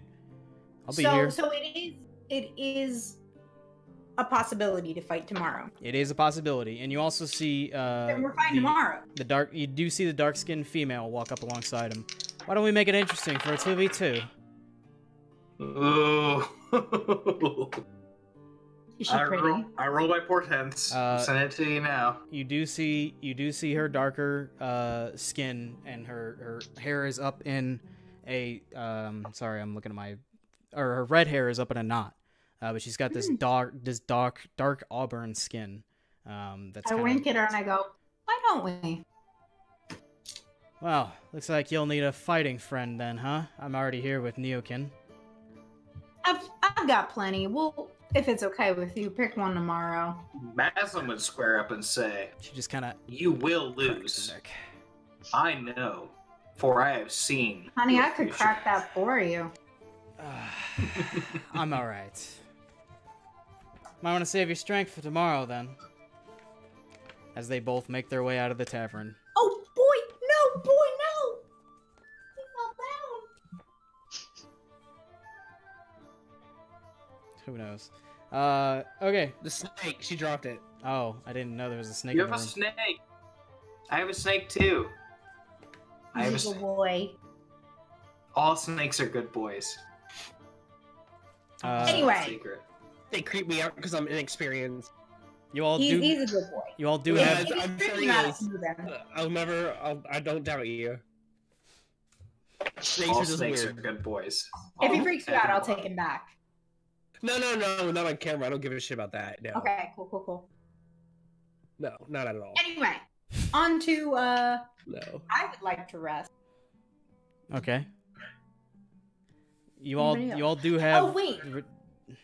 Go ahead. Is everybody else still like having drinks and stuff? Yep.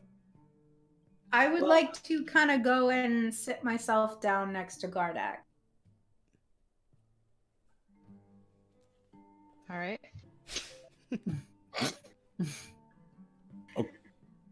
I would kind of look at him and say, Gardak, I don't know you very well, but I understand that you've been away from your family before, and I hope this isn't prying, but I hope that you can kind of offer me some advice for being away from mine. Well, I mean, I'll be honest with you, I haven't had a whole lot of experience personally, but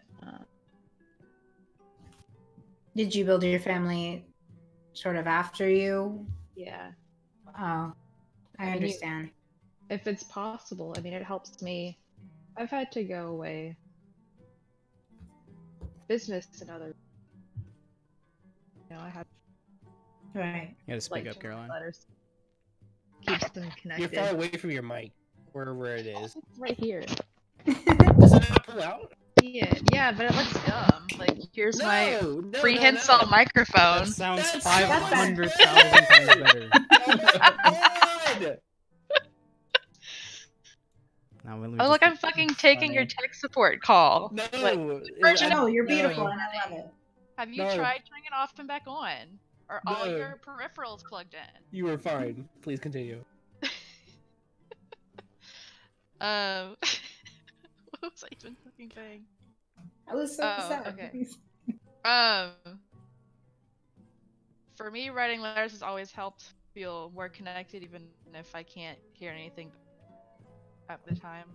Really? Yeah. So even if you don't get a letter back, it helps? Yeah, It means so. it means something. It Okay. may feel a little like shouting into the void, but the void can hear me. They just can't respond. Yeah, no kidding. Well, okay, thank you. I appreciate that. Of course, I'm sorry you were having a hard time with that. I Not a appreciate fun experience. it's certainly not. I appreciate your condolences though. It pretty sudden, things like this never happen with warning. So, Sure. but I appreciate your help. I'll give that a try. I'll look for a journal or something tomorrow. Yeah. That's all I had to say. Shoulder pat. Thank you. Okay. Okay. You guys do have your rather massive tab that Drusk has managed to put together. I will say amongst the rest of you as well, it is just early evening. The sun hasn't fully set, so there is still the day before you, or at least the evening. If you wanted to peruse the streets or do anything else.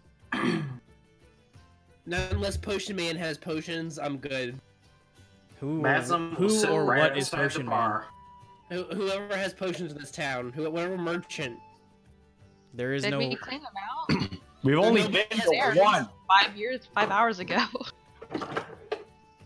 You have Okay. Then You nothing. I have want not nothing. yet seen a potion merchant, but there are a lot of stalls that got set up after you guys left in the early morning. If you wanted to go looking around for Okay. goods.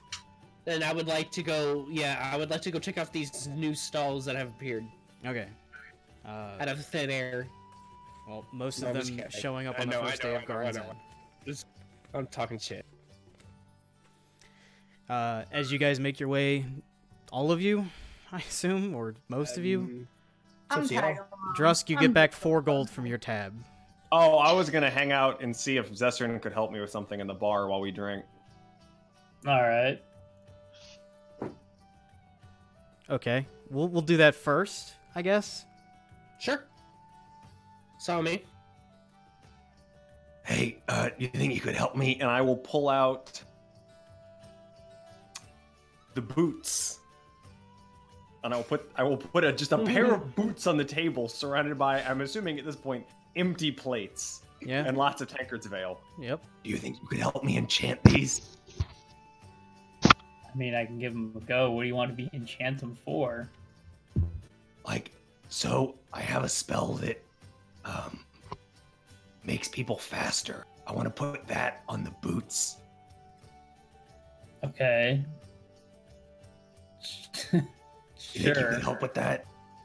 I mean, I can give it a go at least. Cool. How would I do this? So, here in the eyes of everyone in the tavern.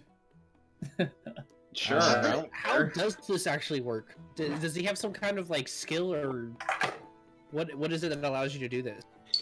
Good question. There is no skill of a form that Zesserin specifically has, nor Maslin, I should probably notate. That allows you to do this. It's more of just me seeing how well you guys RP together for it, and a series of Okay. rolls. Fair enough. Zesserin, you take a look over these boots, and you can see that the leather while not remarkable or treated in any form, go ahead and make an Arcana check.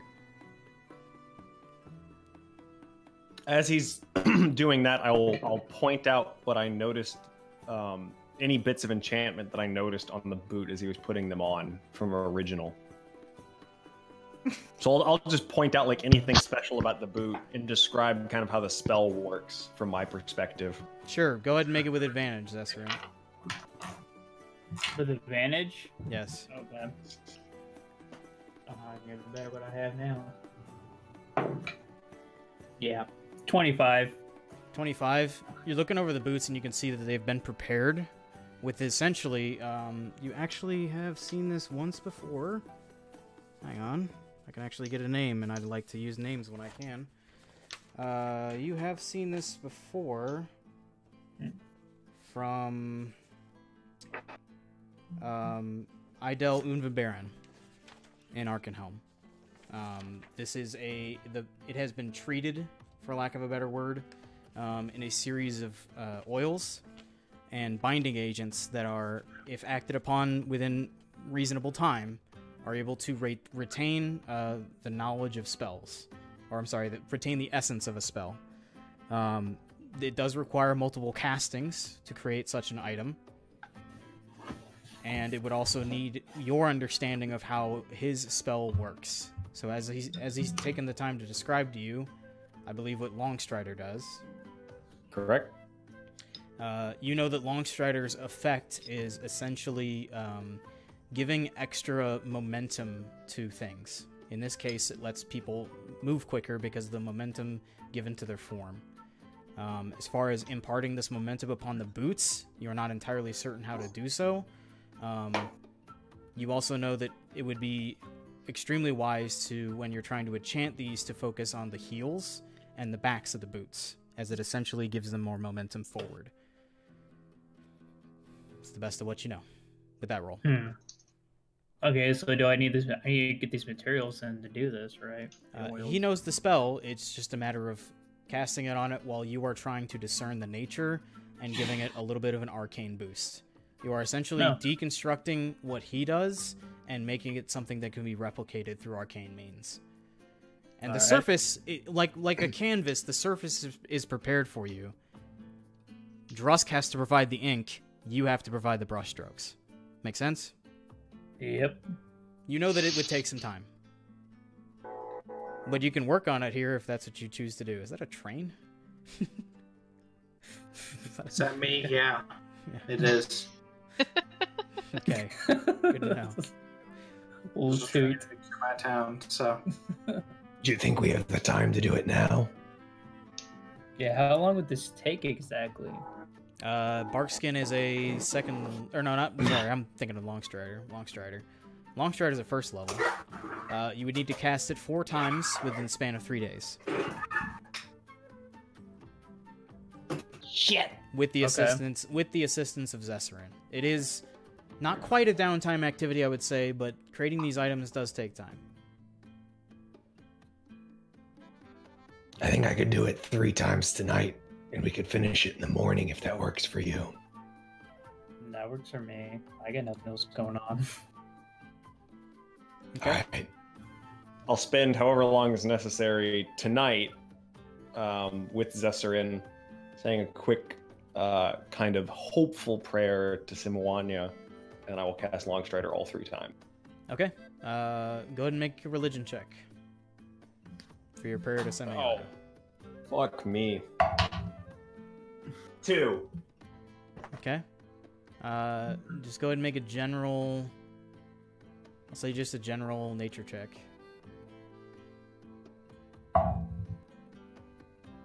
11. Okay. Wait, nature. Hold on. Wait, my nature's different. Zessarin, now that you've understood the properties, go ahead and make another Arcana check. 6 for nature. Jeez. I forgot nature's int-based, not wisdom-based. That is a 11 this time. Okay. You guys overall are working away at it. Because of the nature of the rolls, I would say probably you're one casting the spell in. The other 2 do not take hold into the form. You can see on one of the boots seems to have held on to the incantation stronger. The boots are prepared to take spells and replicate them over and over. However, the proper application of the spell, putting it in the right spots where Zesserin is trying to show you, you guys are just trying your first hand at this. At the moment, not a whole lot of progress, but progress. So you can mark down 1 for the span of the 4 days so far. Okay.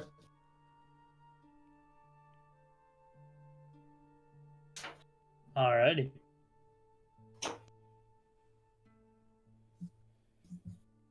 The rest of you, making your way out onto the streets, I believe. You come upon various, especially heading down the right way to the right out of the full weave, whereas prior you went left. You can see a lot of the small stalls that were set up this morning also have larger accompaniments beside them. There is no longer really much of empty space on the streets. Perusing, as you guys are, you can see there is a merchant who has set up a stall next to the one who was doing the small leather work the other day. Just this morning, I should say. He is selling more actual weaponry and items. As you go further down the way, you pass the familiar man, it was, I believe, a half-elf, who was juggling daggers. Just past him, you see a stall set up with various bits of vials and tinctures and tonics. You're not exactly sure what's within. Looks like he's got all sorts of, whether they be medicinal or magical of some form. You also see, all of you lay eyes upon a pottery merchant who's selling various bits of pottery. You can see in the back currently he's working away on a number of small projects. He's got this wheel in between that kind of spins. There are multiple people along the roadside sitting at tables doing bits of gambling. Some of them with game wardens, and some of them without. It just depends on the game. I forgot, what was the point of game warden? If the game has a house, they oversee it. Okay, got it. Okay, yeah. It's also, as well as you pass during a quieter moment when the street falls a little bit more silent, you all look off to the right. Yeah, I think Gardak, Maslin, Zesserin's not there, and Draku, go ahead and make religion checks.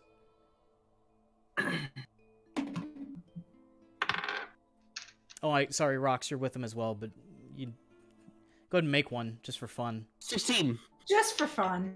See how you do. Big 10. Okay. 12. 13. Okay. Actually, funnily enough, Rox and Draku, you both at the same time kind of realize, and you see amongst them as well, I should have noted, Fenrir and Varric, there are multiple people gathered in what appears to be a small clearing of no trees per se, but these vines come up high and so do the flowers. You can see a small shrine emblazoned against the only tree in this clearing. It is a shrine to the Wild Mother, and multiple people seem to be locked away in silent prayer or otherwise connected thought. You're not certain. Would I happen to know who the Wild Mother is? With that religion check, you're aware that some of the members of your past were interested in her capabilities. You're not entirely certain what it is. You know that she's a nature-based god of some form. Draku, you're well aware she is pretty important in Port Talonvale, or highly worshipped in Port Talonvale, because she also is a goddess of the seas. Oh, okay. So she bears safe passage to vessels as well, or at least so the belief holds. But you do have the alchemical merchant, the one selling proper armor items, as well as your small leather works, if you're interested in those sort of things. The pottery and the shrine to the Wild Mother, as well as various dozens of gambling games or anything else. So sorry, what was that what was her name again?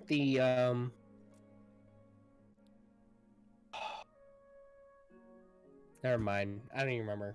Fuck it. I apologize. Okay. I don't even. Yeah. literally what you were just talking about. The Wild Mother. Wild Mother, yes. Is that literally what she's called, or does she not have a name? Wild Mother.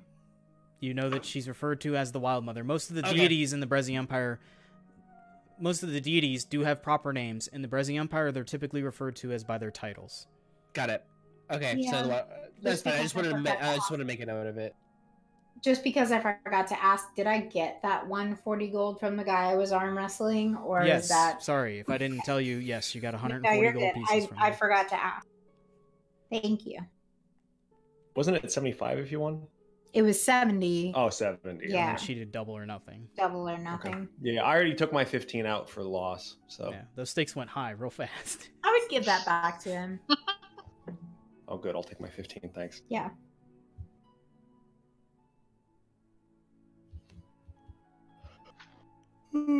You're shiny. So, how would I technically put it? I know that she's like what, god of the seas, or is there a different?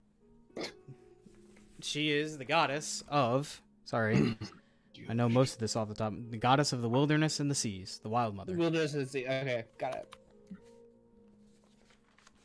You know her importance is to anyone who's interested in preserving nature. Although typically fighting for the nature of the world isn't really much of a concern, especially as you've seen here. It should be kept in context that in these times, unlike our modern times, anywhere where we're not, nature is. Like, it'll just take back over time. So nature itself. I forgot to say that by now, I'm sorry, I would have explained to Drusk what I learned from the shopkeep earlier about druids and where we were earlier. That's all. Okay. Go on. Yeah. Nature itself doesn't need to be specifically fought for and protected. It's usually isolated items or areas that are important to the Wild Mother. Okay. So I appreciate it. That's good. It's all good information. Yep. But you do Is she see real? No, I'm just kidding. We don't know that. We don't know that. Yeah. Is God real? Can you tell me, DM? Girl, we can talk about that all day. You've heard the legends. I'll say this much because I know you guys don't know a whole lot about D&D deities, so I'll kind of give a little spill here. Okay, fair enough. Deities, especially in Balerosoa, but most of the settings in Dungeons and Dragons, are real beings that reside in real places that you can go theoretically and visit. They take whatever form they want. They're not exactly a he or a she necessarily. They can change to be any form. And they very much are able to directly impact and change lives through direct action.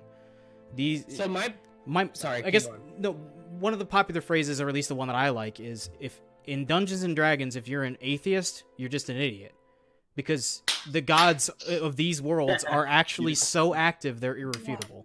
I'm excited. Like they're.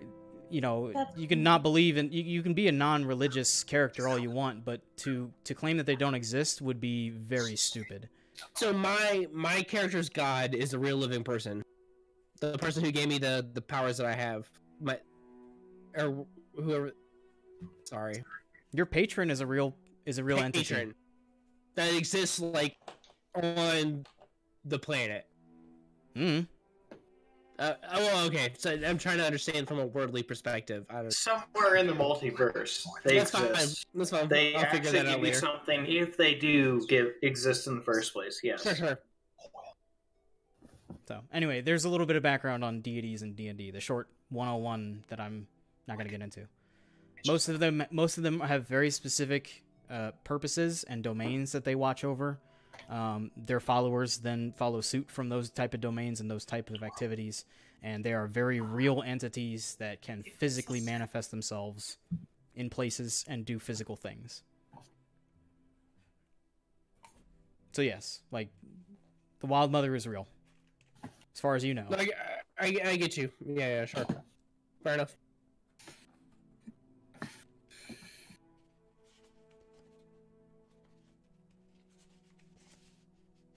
That makes sense. So, are we interested in any of the shops and stalls? I know we were interested in potions out of character. So I would like to look for any kind of magical items, whether it be armor or weapons, and any kind of vials, whether it be potions or something special. Okay.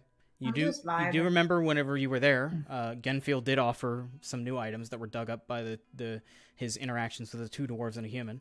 So you could always go back there if you wanted to. It's like I said, as you go down the street, though, you do see some seemingly an alchemist of some form, a human. He's dressed in actually the same colors of the Port Talon Veil. Okay. And he is there if you want to approach his entertainment. As soon as you come in, he locks eyes with you and he says, welcome. I'm Petrick. These are some of my creations. I've been a little busy. Okay. If you want to browse around, or if you're looking for something specific, I also could show you just a few. I'm not. I want to know what you got. I want to hear about it. Let's what you got? Yeah, let's hear it. I'm ready for your spiel. Okay. Well, he kind of sizes you up. You look like you get in danger. All the time. If you're looking for simple potions that do healing, I have quite a few on hand. Sure. A standard potion of healing will run you 47 gold pieces, or I could give you one that's a little greater. It's 145, though, a bit pricier. If you're looking to be larger than life, I could give you a potion, 265 gold pieces. It should make you quite large. Physically, makes Am you I grow. there? You all are there except for Drusk, I think. Elbow him in the ribs. And Zessarin, technically.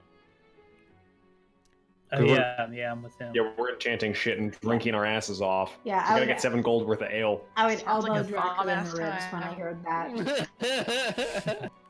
Oh, and wow. I'm still listening. Well, you already look like you rely on your strength quite a bit. It could be greater with this potion over here. We call this a potion of hill giant strength. Again. You have no breath weapons? I mean, I could go digging in my boxes if you really needed me to. No, not necessarily. I was just curious. There are just an potions that do idea. that, if I recall correctly. So, all right. What was the price on that enlarge potion? Enlargement. The potion of growth is 265 gold pieces. I'll split it with you.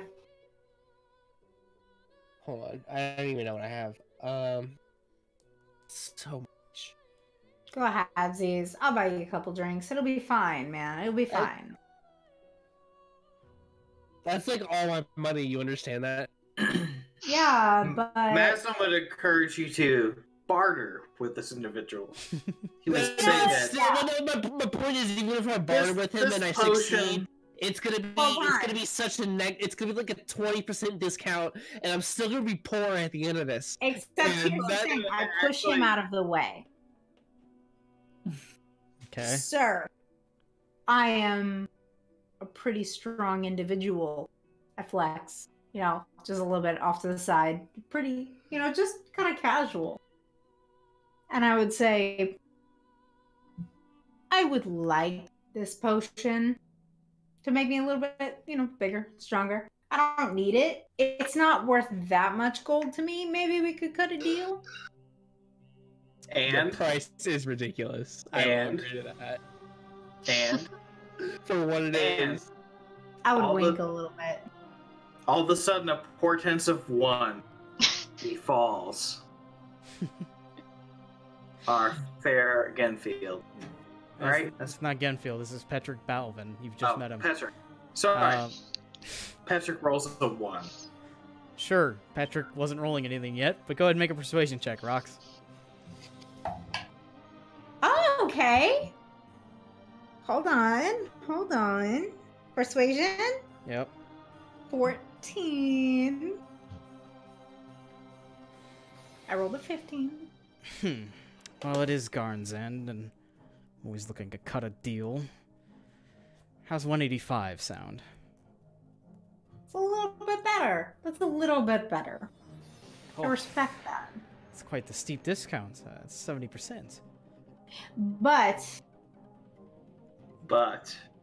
I am looking to I've got a deal on hand with somebody to enchant my backpack, and I still have to pay for that in a little while, and I'm hoping for something, maybe I can do you a favor. Maybe I think keep you... your shelves clean? Maybe you need some dishes washed. I think you could do. Here's a raccoon. Cute. You know, those are rodents, right? Are they? Doesn't matter. Just tell me it's not Genfield that's giving you that item. He's always here every year. I will not tell you it's Genfield. How's 150 sound? Wait, let's roll a barter check. Let's roll a cross-reference barter check, please. Bro. We're gonna be at the shop all night. Just give it to us. Do I have any friends who have like enhance ability or anything, please? It's just me. I literally can't do anything. I'm sorry. Just cheer me on from afar, okay, my guys? Gardak speaks up and he's like, Give me how that about a bulk discount? I'd like to get a healing potion as well. Oh, I like that. I want healing potions too. That's what I was gonna say. Is we kind of want to buy multiple things, but we gotta get to that point. Well, if we come in like with that, he might be willing to Yeah, be for sure. better about his The offer. 185 was a flat 70. I will go. I'm talking about just the regular healing potions, not the greater one. I'll go in if you buy. Let's talk about what you buy, but I might go in for lower.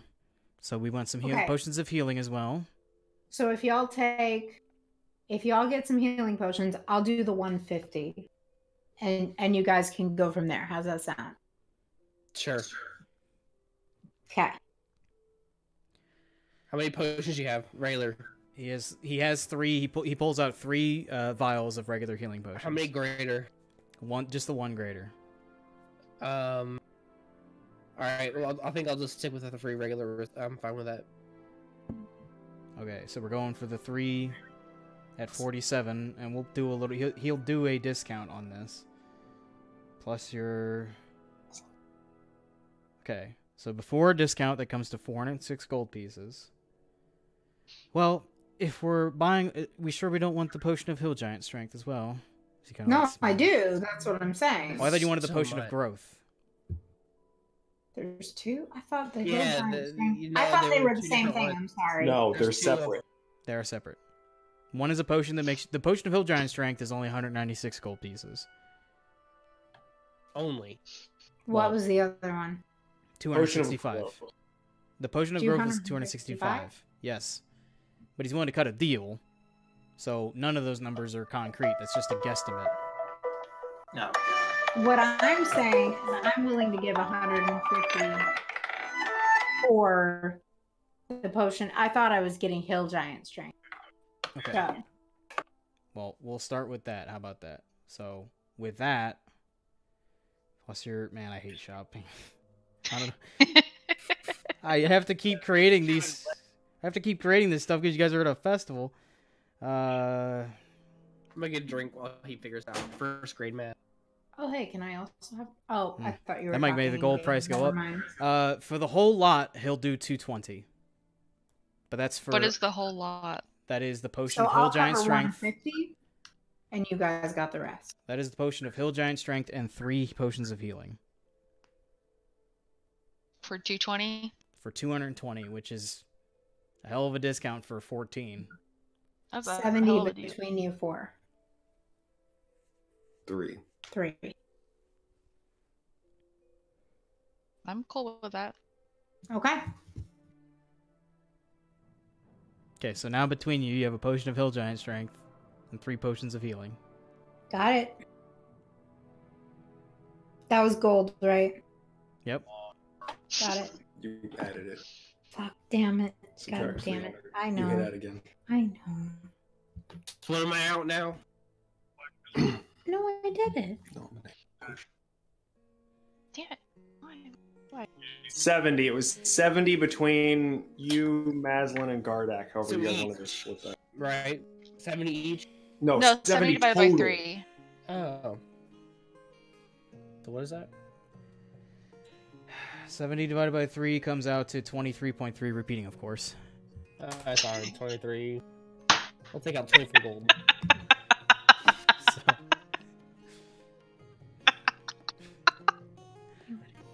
So I'll just say somebody takes the 24th. I quit. I did. I did Okay. 24. Nose goes. You already did it. It's fine. Okay. As Patrick places these 4 vials all on the table and scoots them forward, he goes, well, pleasure doing business. Thank you, my friend. This is very, very much what I've been looking for. You look like you could use it. I'm sure the potions of healing will be used eventually. I already died once today. I'm gonna need it later. He just kind of like nervously chuckles as he walks away. After we walk out, Yep. I would go back to the first magic shop. I don't know if anybody wants to accompany me. Yes, Nobody I'm going. has to. Okay. Are we talking about Genfield's revelations? Yes. Genfield. We're gonna talk about those Yes, items he found. This is a I'd town like to favorite. ask a question before I subscribe to this. Do I know the other Potter at the You actually do.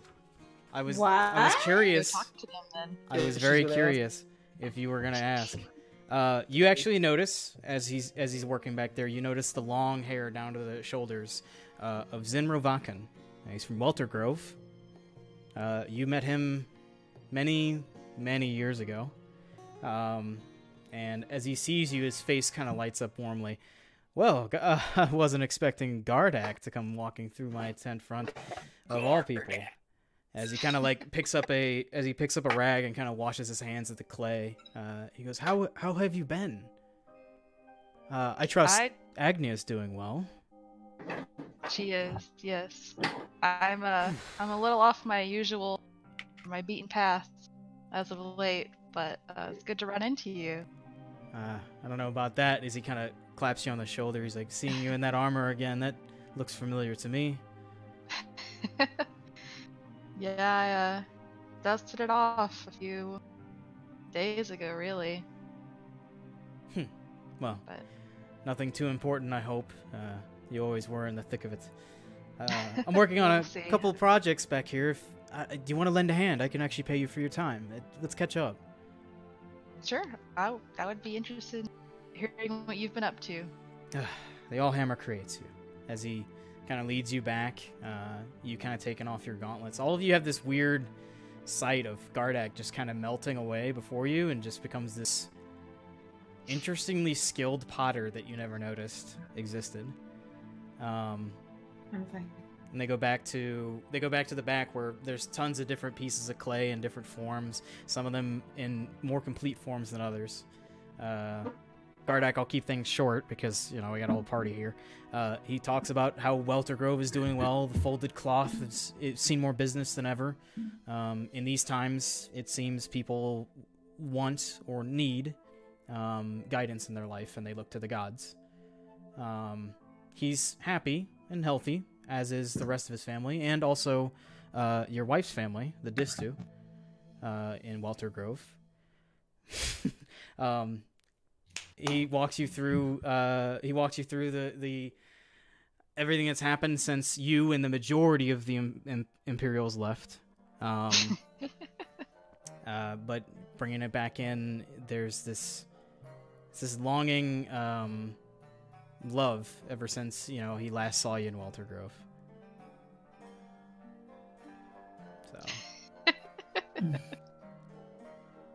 So everybody else, you watch Gardak go about this business. He makes a few clay pots, and you end up making your way, I assume, over to Genfield's. I'm gonna ask her how much money can we make off this. Well, pottery is not a lucrative business. It's probably Uh, 10, okay. That's five fair. or so, copper pieces a day. What you do is wonderful. It just, I'm just looking for money. People don't respect the crafts nowadays. Really makes me sick. They should respect crafts more. This is quite wonderful. Yeah, I agree with you on this. Gardak, I never knew you had crafts outside of the war within you. I like to think most people are multifaceted individuals. I was lucky and discovered my passion for ceramics later in life, but better to have discovered it later than not at all. I am sorry that you had the less lucrative skills discovered after what the world desired from. It's quite all right. I made this choice on my own. I make enough money to support my family and be happy. I will say, over the course, and you know that this is a bit much, even for your extremely skilled work. Most of you, if you manage to get a look at some of the work that Gardak did, it is very well done. But you know that it's worth a bit less than this. But he hands you 10 silver pieces, to the equivalency of a gold piece. Out of play, right. That's not bad. I will say, just because time's wishy-washy and fuck it, I'll just let you have that for a freebie. If you want to go to Genfield's Revelations with the rest of them, you can catch up not shortly long after. Okay. Okay. So I believe still Zesserin and Drusk have spent the night trying to work on these boots, but everybody else is heading back to Genfield's, a party favorite. Just working on some boots. Okay. Hey, what do you think those fucks are up to? Magic. I don't know. I guess they're perusing the festivities and. You ever think we're gonna run out of this tab? I really don't know. You ordered a lot. I mean, A tab like that. this has been like 12 ales. Like, this is ridiculous. Make a Constitution saving throw. Which one? I think Jesus we're both pretty Christ. deep If you've right drank now. as many ales as Drusk, yeah, make one too. 23. Okay. Drusk, you're holding it in. You're good.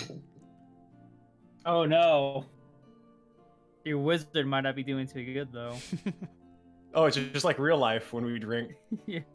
Yikes. It's literally just like real life. Wait, Constitution? Yes. What is it? Saving throw? Yes. Yeah. Oh shit. 0. Wait, you have a negative con mod? Oh no, never mind. I was looking at the wrong thing. It's a 2. It's a 2. Because I got a 2 and I saw. I actually looked at strength. Strength is a -2. Yeah. Oh, you scared me. Drusk, as you're sitting there and you're holding your ale and you're holding it in well, you kind of take a look over at Zesserin and all of a sudden it dawns on you why you aren't doing so well with these boots. You're doing fine. Zesserin just, I mean, hammered. I'm sloshing. But are they pretty? He's like kind of having trouble just even like sitting up at the table. He's just like kind of waving, just sitting there rocking like he's on the ocean, but he's not. It's quite the sight. See this albino tiefling like barely hold in their liquor. No, okay. The rest of you coming along into Genfield's Revelations, all the familiar sights, the little bits of magical lighting, the books on the walls, the shelf, and Genfield. Correct. Yeah, Genfield just now packing up some things. You see him in the middle of working on a few things with his hands, and you can see off to his left, he's putting away various books. They're kind of floating up, and then also as well at the, if I'm not mistaken, an unseen servant's spectral, but it doesn't really matter. You see other books being closed and filed away underneath the counter by what seems like a small spectral humanoid form. I'm never going to be able to say anything right in this game. It's going to fuck everything. But there before you is Genfield, and he goes, I finished your bag, by the way. Should hold up to a little bit of those instant strikes. It'll still be flexible. And he kind of slides it across the table. Well, with that in mind... Thank you. Yes, of course. Yeah.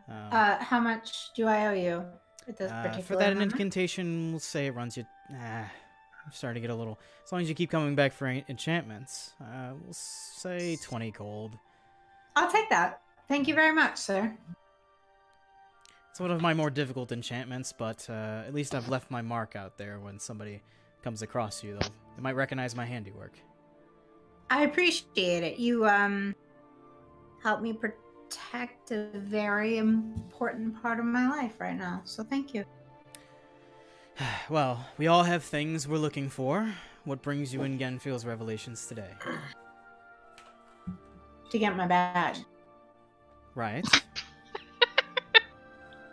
I'm assuming all four of you didn't show up just to get a bag. I'm here for that. I don't know about anybody else. Sorry, we were interested in those relics that you had brought up earlier that you had found. I just wanted to hear a little more about them. I've got all sorts of stuff in my storehouse. It's just when customers make me dig up boxes, I figure I leave them at the front. I do have a few things that might interest you, especially a group like yourself. There's 6 of you, right? Yes. This would be perfect, in my opinion. Get you out of a sticky situation, perhaps. And he pulls out this very small, tied-together bag. You know, it's just like this. And he kind of plops it down, and it lands almost like this soft sound. There's nothing hard in it. He goes, "This is the dust of disappearance. I'm a big fan of it. Essentially, you are able to throw it up in the air, and it'll make everyone around you invisible for a couple minutes. But they have to huddle close, especially if there's all 6 of you. That one will be a bit expensive, but not crazy, I don't think, especially for what it can do. That one will run about 400 gold pieces." Madsen's going to pipe in, and he's going to say, "I have a servant packing for you, and you seem a little distressed. Are you going somewhere?" And before Genfield speaks, I'd really like to know. See, when I'm used to, in this situation, being a bluff check, okay? Yeah, just make an insight check. I don't know what... Well, but I want him to make the check, is my point. I think he's going somewhere. If he is trying to be deceiving, I will make him make a deception check. For you to read what he's saying, make an insight check. Okay, I'd like for him to roll a 1 based on my portents. And my insight would be a goddamn 8. No, hold on, wait. Yeah, it's an 8. Okay. This is, oh no, I just had a lot of items out whenever I was working on that, and I was doing a bit of research after our discussions. I'm always curious about the world, and I've got a lot of tomes, but not a lot of time to read them. I'll give you a freebie with your insight check. He ain't packing to go nowhere. He's not lying about packing to go somewhere. You know, that unseen servant packing for him just... Okay. It's more of like putting things back and filing them underneath the counter right here, while he's got a couple books that he was putting up in the shelves with Mage Hand. He had just finished enchanting using proper enchanting methods, which requires a good bit of work. As a non-skilled half-elf who wasn't born with magic in his blood. I also have a little something that can keep light in a dark day. It's called a drift globe. This one's been sitting around a dusty old in a box for quite some time. I don't really need it, but it still runs quite a price. I originally was going to ask 260 for it. I think I'll just ask the straight 2. I think 200... I'm not using it. But that being said, I did have something I was going to wager in tomorrow's fight I'd heard about. I figured, well, could use a bit of entertainment. I have this here haversack, as he pulls up a small haversack with 2 pouches and 1 on each side. 2 smaller pouches. Happen to be like a fight pit fight between 2 people who were arm wrestling at a tavern. This is literally, yeah. I had heard that something at the Full Weave had gone down. Well, sir, I would wager you bet on pretty little half-orc girl. Oh, I see. Well, it's for the victors, so I trust that will be you. I hope so. With that being said, I am curious about some of you. Why don't we start with the half-orc girl? You're not from the Empire. You said so much yourself. Where are you from? Strassi Dynasty. I totally just...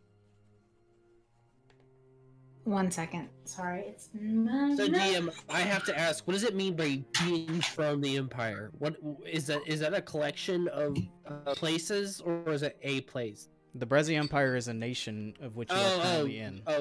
Sorry. Okay, that empire. Okay, yes. I'm sorry. I was thinking on a smaller scale. I get you. Okay.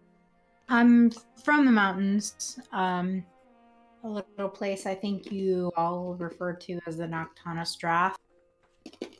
A little village out that way. As a small tome flies down from the shelving, he gives it a quick read. The Nakana Strath. I haven't been myself. It was actually found long before my time, long before yours. That doesn't surprise me. And you said you're from there. I am. Why aren't you there now? Tragedy.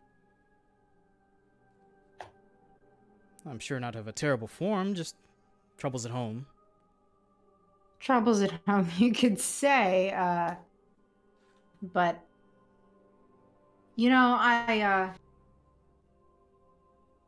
consider myself to be a wayfinder of theirs. I don't know if you know of the term, but occasionally someone from our community is selected to go out into the rest of the world and collect knowledge. Oh, and that's you. And at the moment, I consider myself to be a wayfinder. Bit of vague terminology. Consider yourself to be. Well, if you need any wayfinding or finding of peoples, let me know. I have quite a few connections maybe we can leverage. With that being said, I can tell easily that he's from Port Talonvale, and you're a prime custodian. Who were you supposed to protect? What is it that's giving me away, DM? Is it my clothes? It's your clothes underneath your cloak, yes. Okay, gotcha. I just need a I mix. would, at this point, I would say, actually, I do have a question for you. If you consider yourself to be knowledgeable of all the lands around here? Well, they don't really look kindly upon the Northern Breszi Empire these days, but I can stretch some connections. Upon my travels, may have, it may have escaped my knowledge, escaped my memory to check on the Distu clan. I was wondering if you knew anything of them. The Distu. He kind of thinks for a second.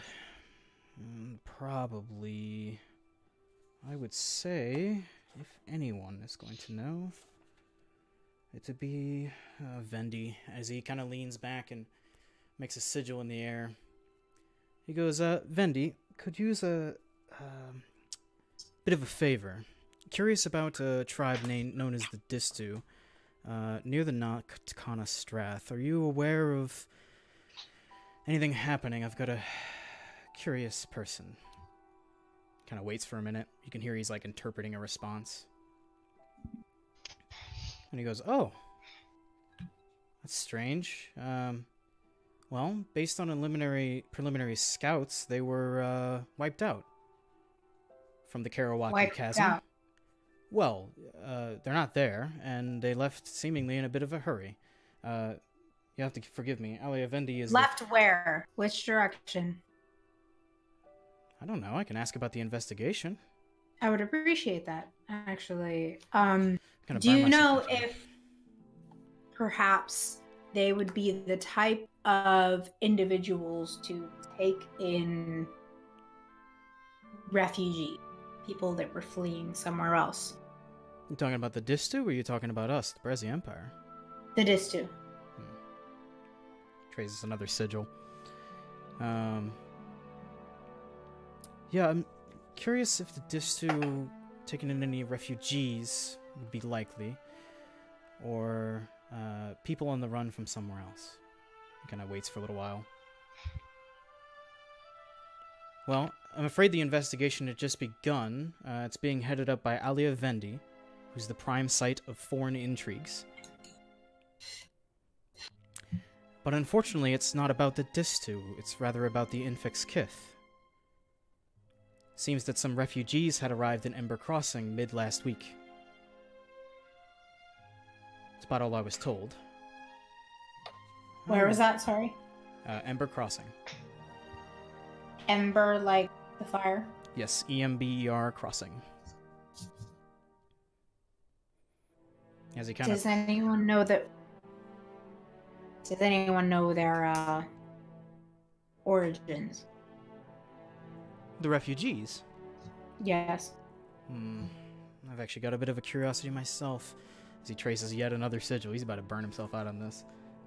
Curiosity's getting the better of him.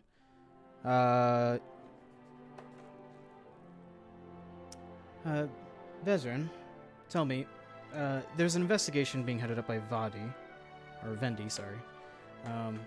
You just gave me a heart attack, boy. Nope, sorry. There's a lot of names, man. DMing is a lot of names. No, same. It's hard for me too. Curious if there is any involvement or origins on the Enfix Kith. He kind of sits there and interprets. Well, I honestly wasn't expecting him to respond. It's been quite some time. I just sent a message to Vezran Elkas asking him. He's the prime site of the Empress's hand. Word is, Empress Zarya herself is personally concerned for the refugees. She always did have a soft spot for the beaten down. It seems that the Enfix Kith were on the run from something, and the investigation had just begun. The same one which I spoke of, I believe, probably being headed up by Alia Vendi, the prime site of foreign intrigues. Where would this Empress Zara be located? Well, the capital, of course. Okay. And as he says that, she bolts from the building, and I go to find Drusk. I'm pissed drunk and asleep. That's fine. Jeez. That's awesome. Well, I was happy to help her curiosity, I suppose. A simple thank you would have sufficed. Can I get you all anything else? I think we're good. I think we got where we're coming from. Or what we came for, sorry. Okay, well, do let me know if your friend decides they want to, I don't know, use my capabilities anymore. Master will Absolutely. walk up. Go ahead. Have you ever heard of a man or person named Breszi Elkas? Yes, I was just speaking to him. Just speaking to him. Yes, he's the prime site of the Empress's hand. Prime sight of the Empress's hand, you say? How odd. I am from a disjointed orphanage family, and they recommended I come to him for guidance of general origin. Might be hard to get an audience with Vezran, especially if that's what your friend's going to go do. But you can certainly try. Like I said, whatever investigation for the Enfix Kith that she's wrapped up in, or interested in, I should say, it has Empress Zarya's attention, and therefore it has Vezran Elkas's attention. Is he also in the capital? He would be, yes. Unless he's transposed somewhere. He likes to travel a lot. At any rate. How odd. It is actually not of my own concern. But thank you for the knowledge. It's public knowledge as far as I'm concerned. Masma would bow and walk away immediately. Okay. That leaves just, I believe, Gardak and Draku in here. Yeah, no, I'll say, well, thank you for your time. I was just here for the potions. They all have their own things, so thank you. And I'm just gonna head on out. Good to see you again. Likewise, custodian. I'll be back. I'll be back eventually. Yeah, give me time. Yeah, more gold, more transactions. We'll be good. As you leave Gardak, he does say, likewise, custodian. Just after you. With that being said, as you guys all emerge back out into the Azure Grove, you see now the soft glow of lights coming from the full weave as most of you rush to catch up with Rox and whatever Drusk and Zesserin have been up to, I think we'll call it there. Until next session. No. Work. I know. Woo! I know. I'm just so. Oh. I'll make boots eventually. Eventually. You will make Fine boots. Italian leather boots. Oh Yeah, God. they're like shitty snakeskin. I just. At least 3 heart attacks. At least 3 this session. That was. Did we get done with the boots at all, or? No, your No, drunk you ass won't. passed out. Oh yeah, shit, we got a while on this He's thing. a lightweight. Leave him alone. That's He's just a true. little white boy. Are you talking about Spicy. Zesserin or Ian? Both. I think I could outdrink Ian. Yeah, actually, you probably could. Thank you. Maslin sits, opens a fresh page, and starts writing some poetry. You go off, my boy. And it goes, Yes, queen. Eat And the- it goes. eat the butterfly, and the Yeah. hurricane doesn't happen. Eat the world, and the language never happens. Eat your dad, and the need never happens. Without eating, nothing happens. That's dope, though. Uh-huh. Drusk gets behind the eating. I want to know what the butterfly Eat one. tastes like, but I'm behind. I'm gonna keep a poetry diary for you guys. That's the That's a second really entry. good idea. So, well, that's part of my character, but I'm gonna let you all know. That's No, that's I how love it goes. that. Yeah. Oh, I'll also say, just as a forewarning, the stats page probably isn't going to be updated for probably a couple days after the video comes out. That's cool. So out of character, actually, Zach, I gotta let you know, Drusk intimidates the shit out of my character.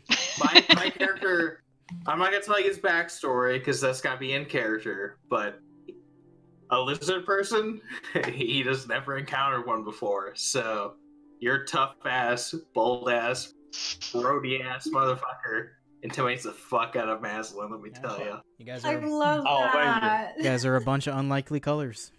Yeah, It's good it's show. We're a really We're colorful all gonna group. be friends when we have a second to talk. yeah. Well, I mean, slowly but surely we're getting there, and let me tell you that we got a long ways to go. But oof, Next session, we're all gonna have a I heart to love heart. I love all your Great. characters, but I was getting out there. Drusk intimidates the shit out of my character, so I never had open dialogue with them. I have so many thoughts. It's so sick. Ah! All right, guys. Thanks for joining me. Appreciate it. I really appreciate your time. Means a Thank lot. you so much. You're Atta doing ball. great. Alrighty. You're killing it. Atta ball.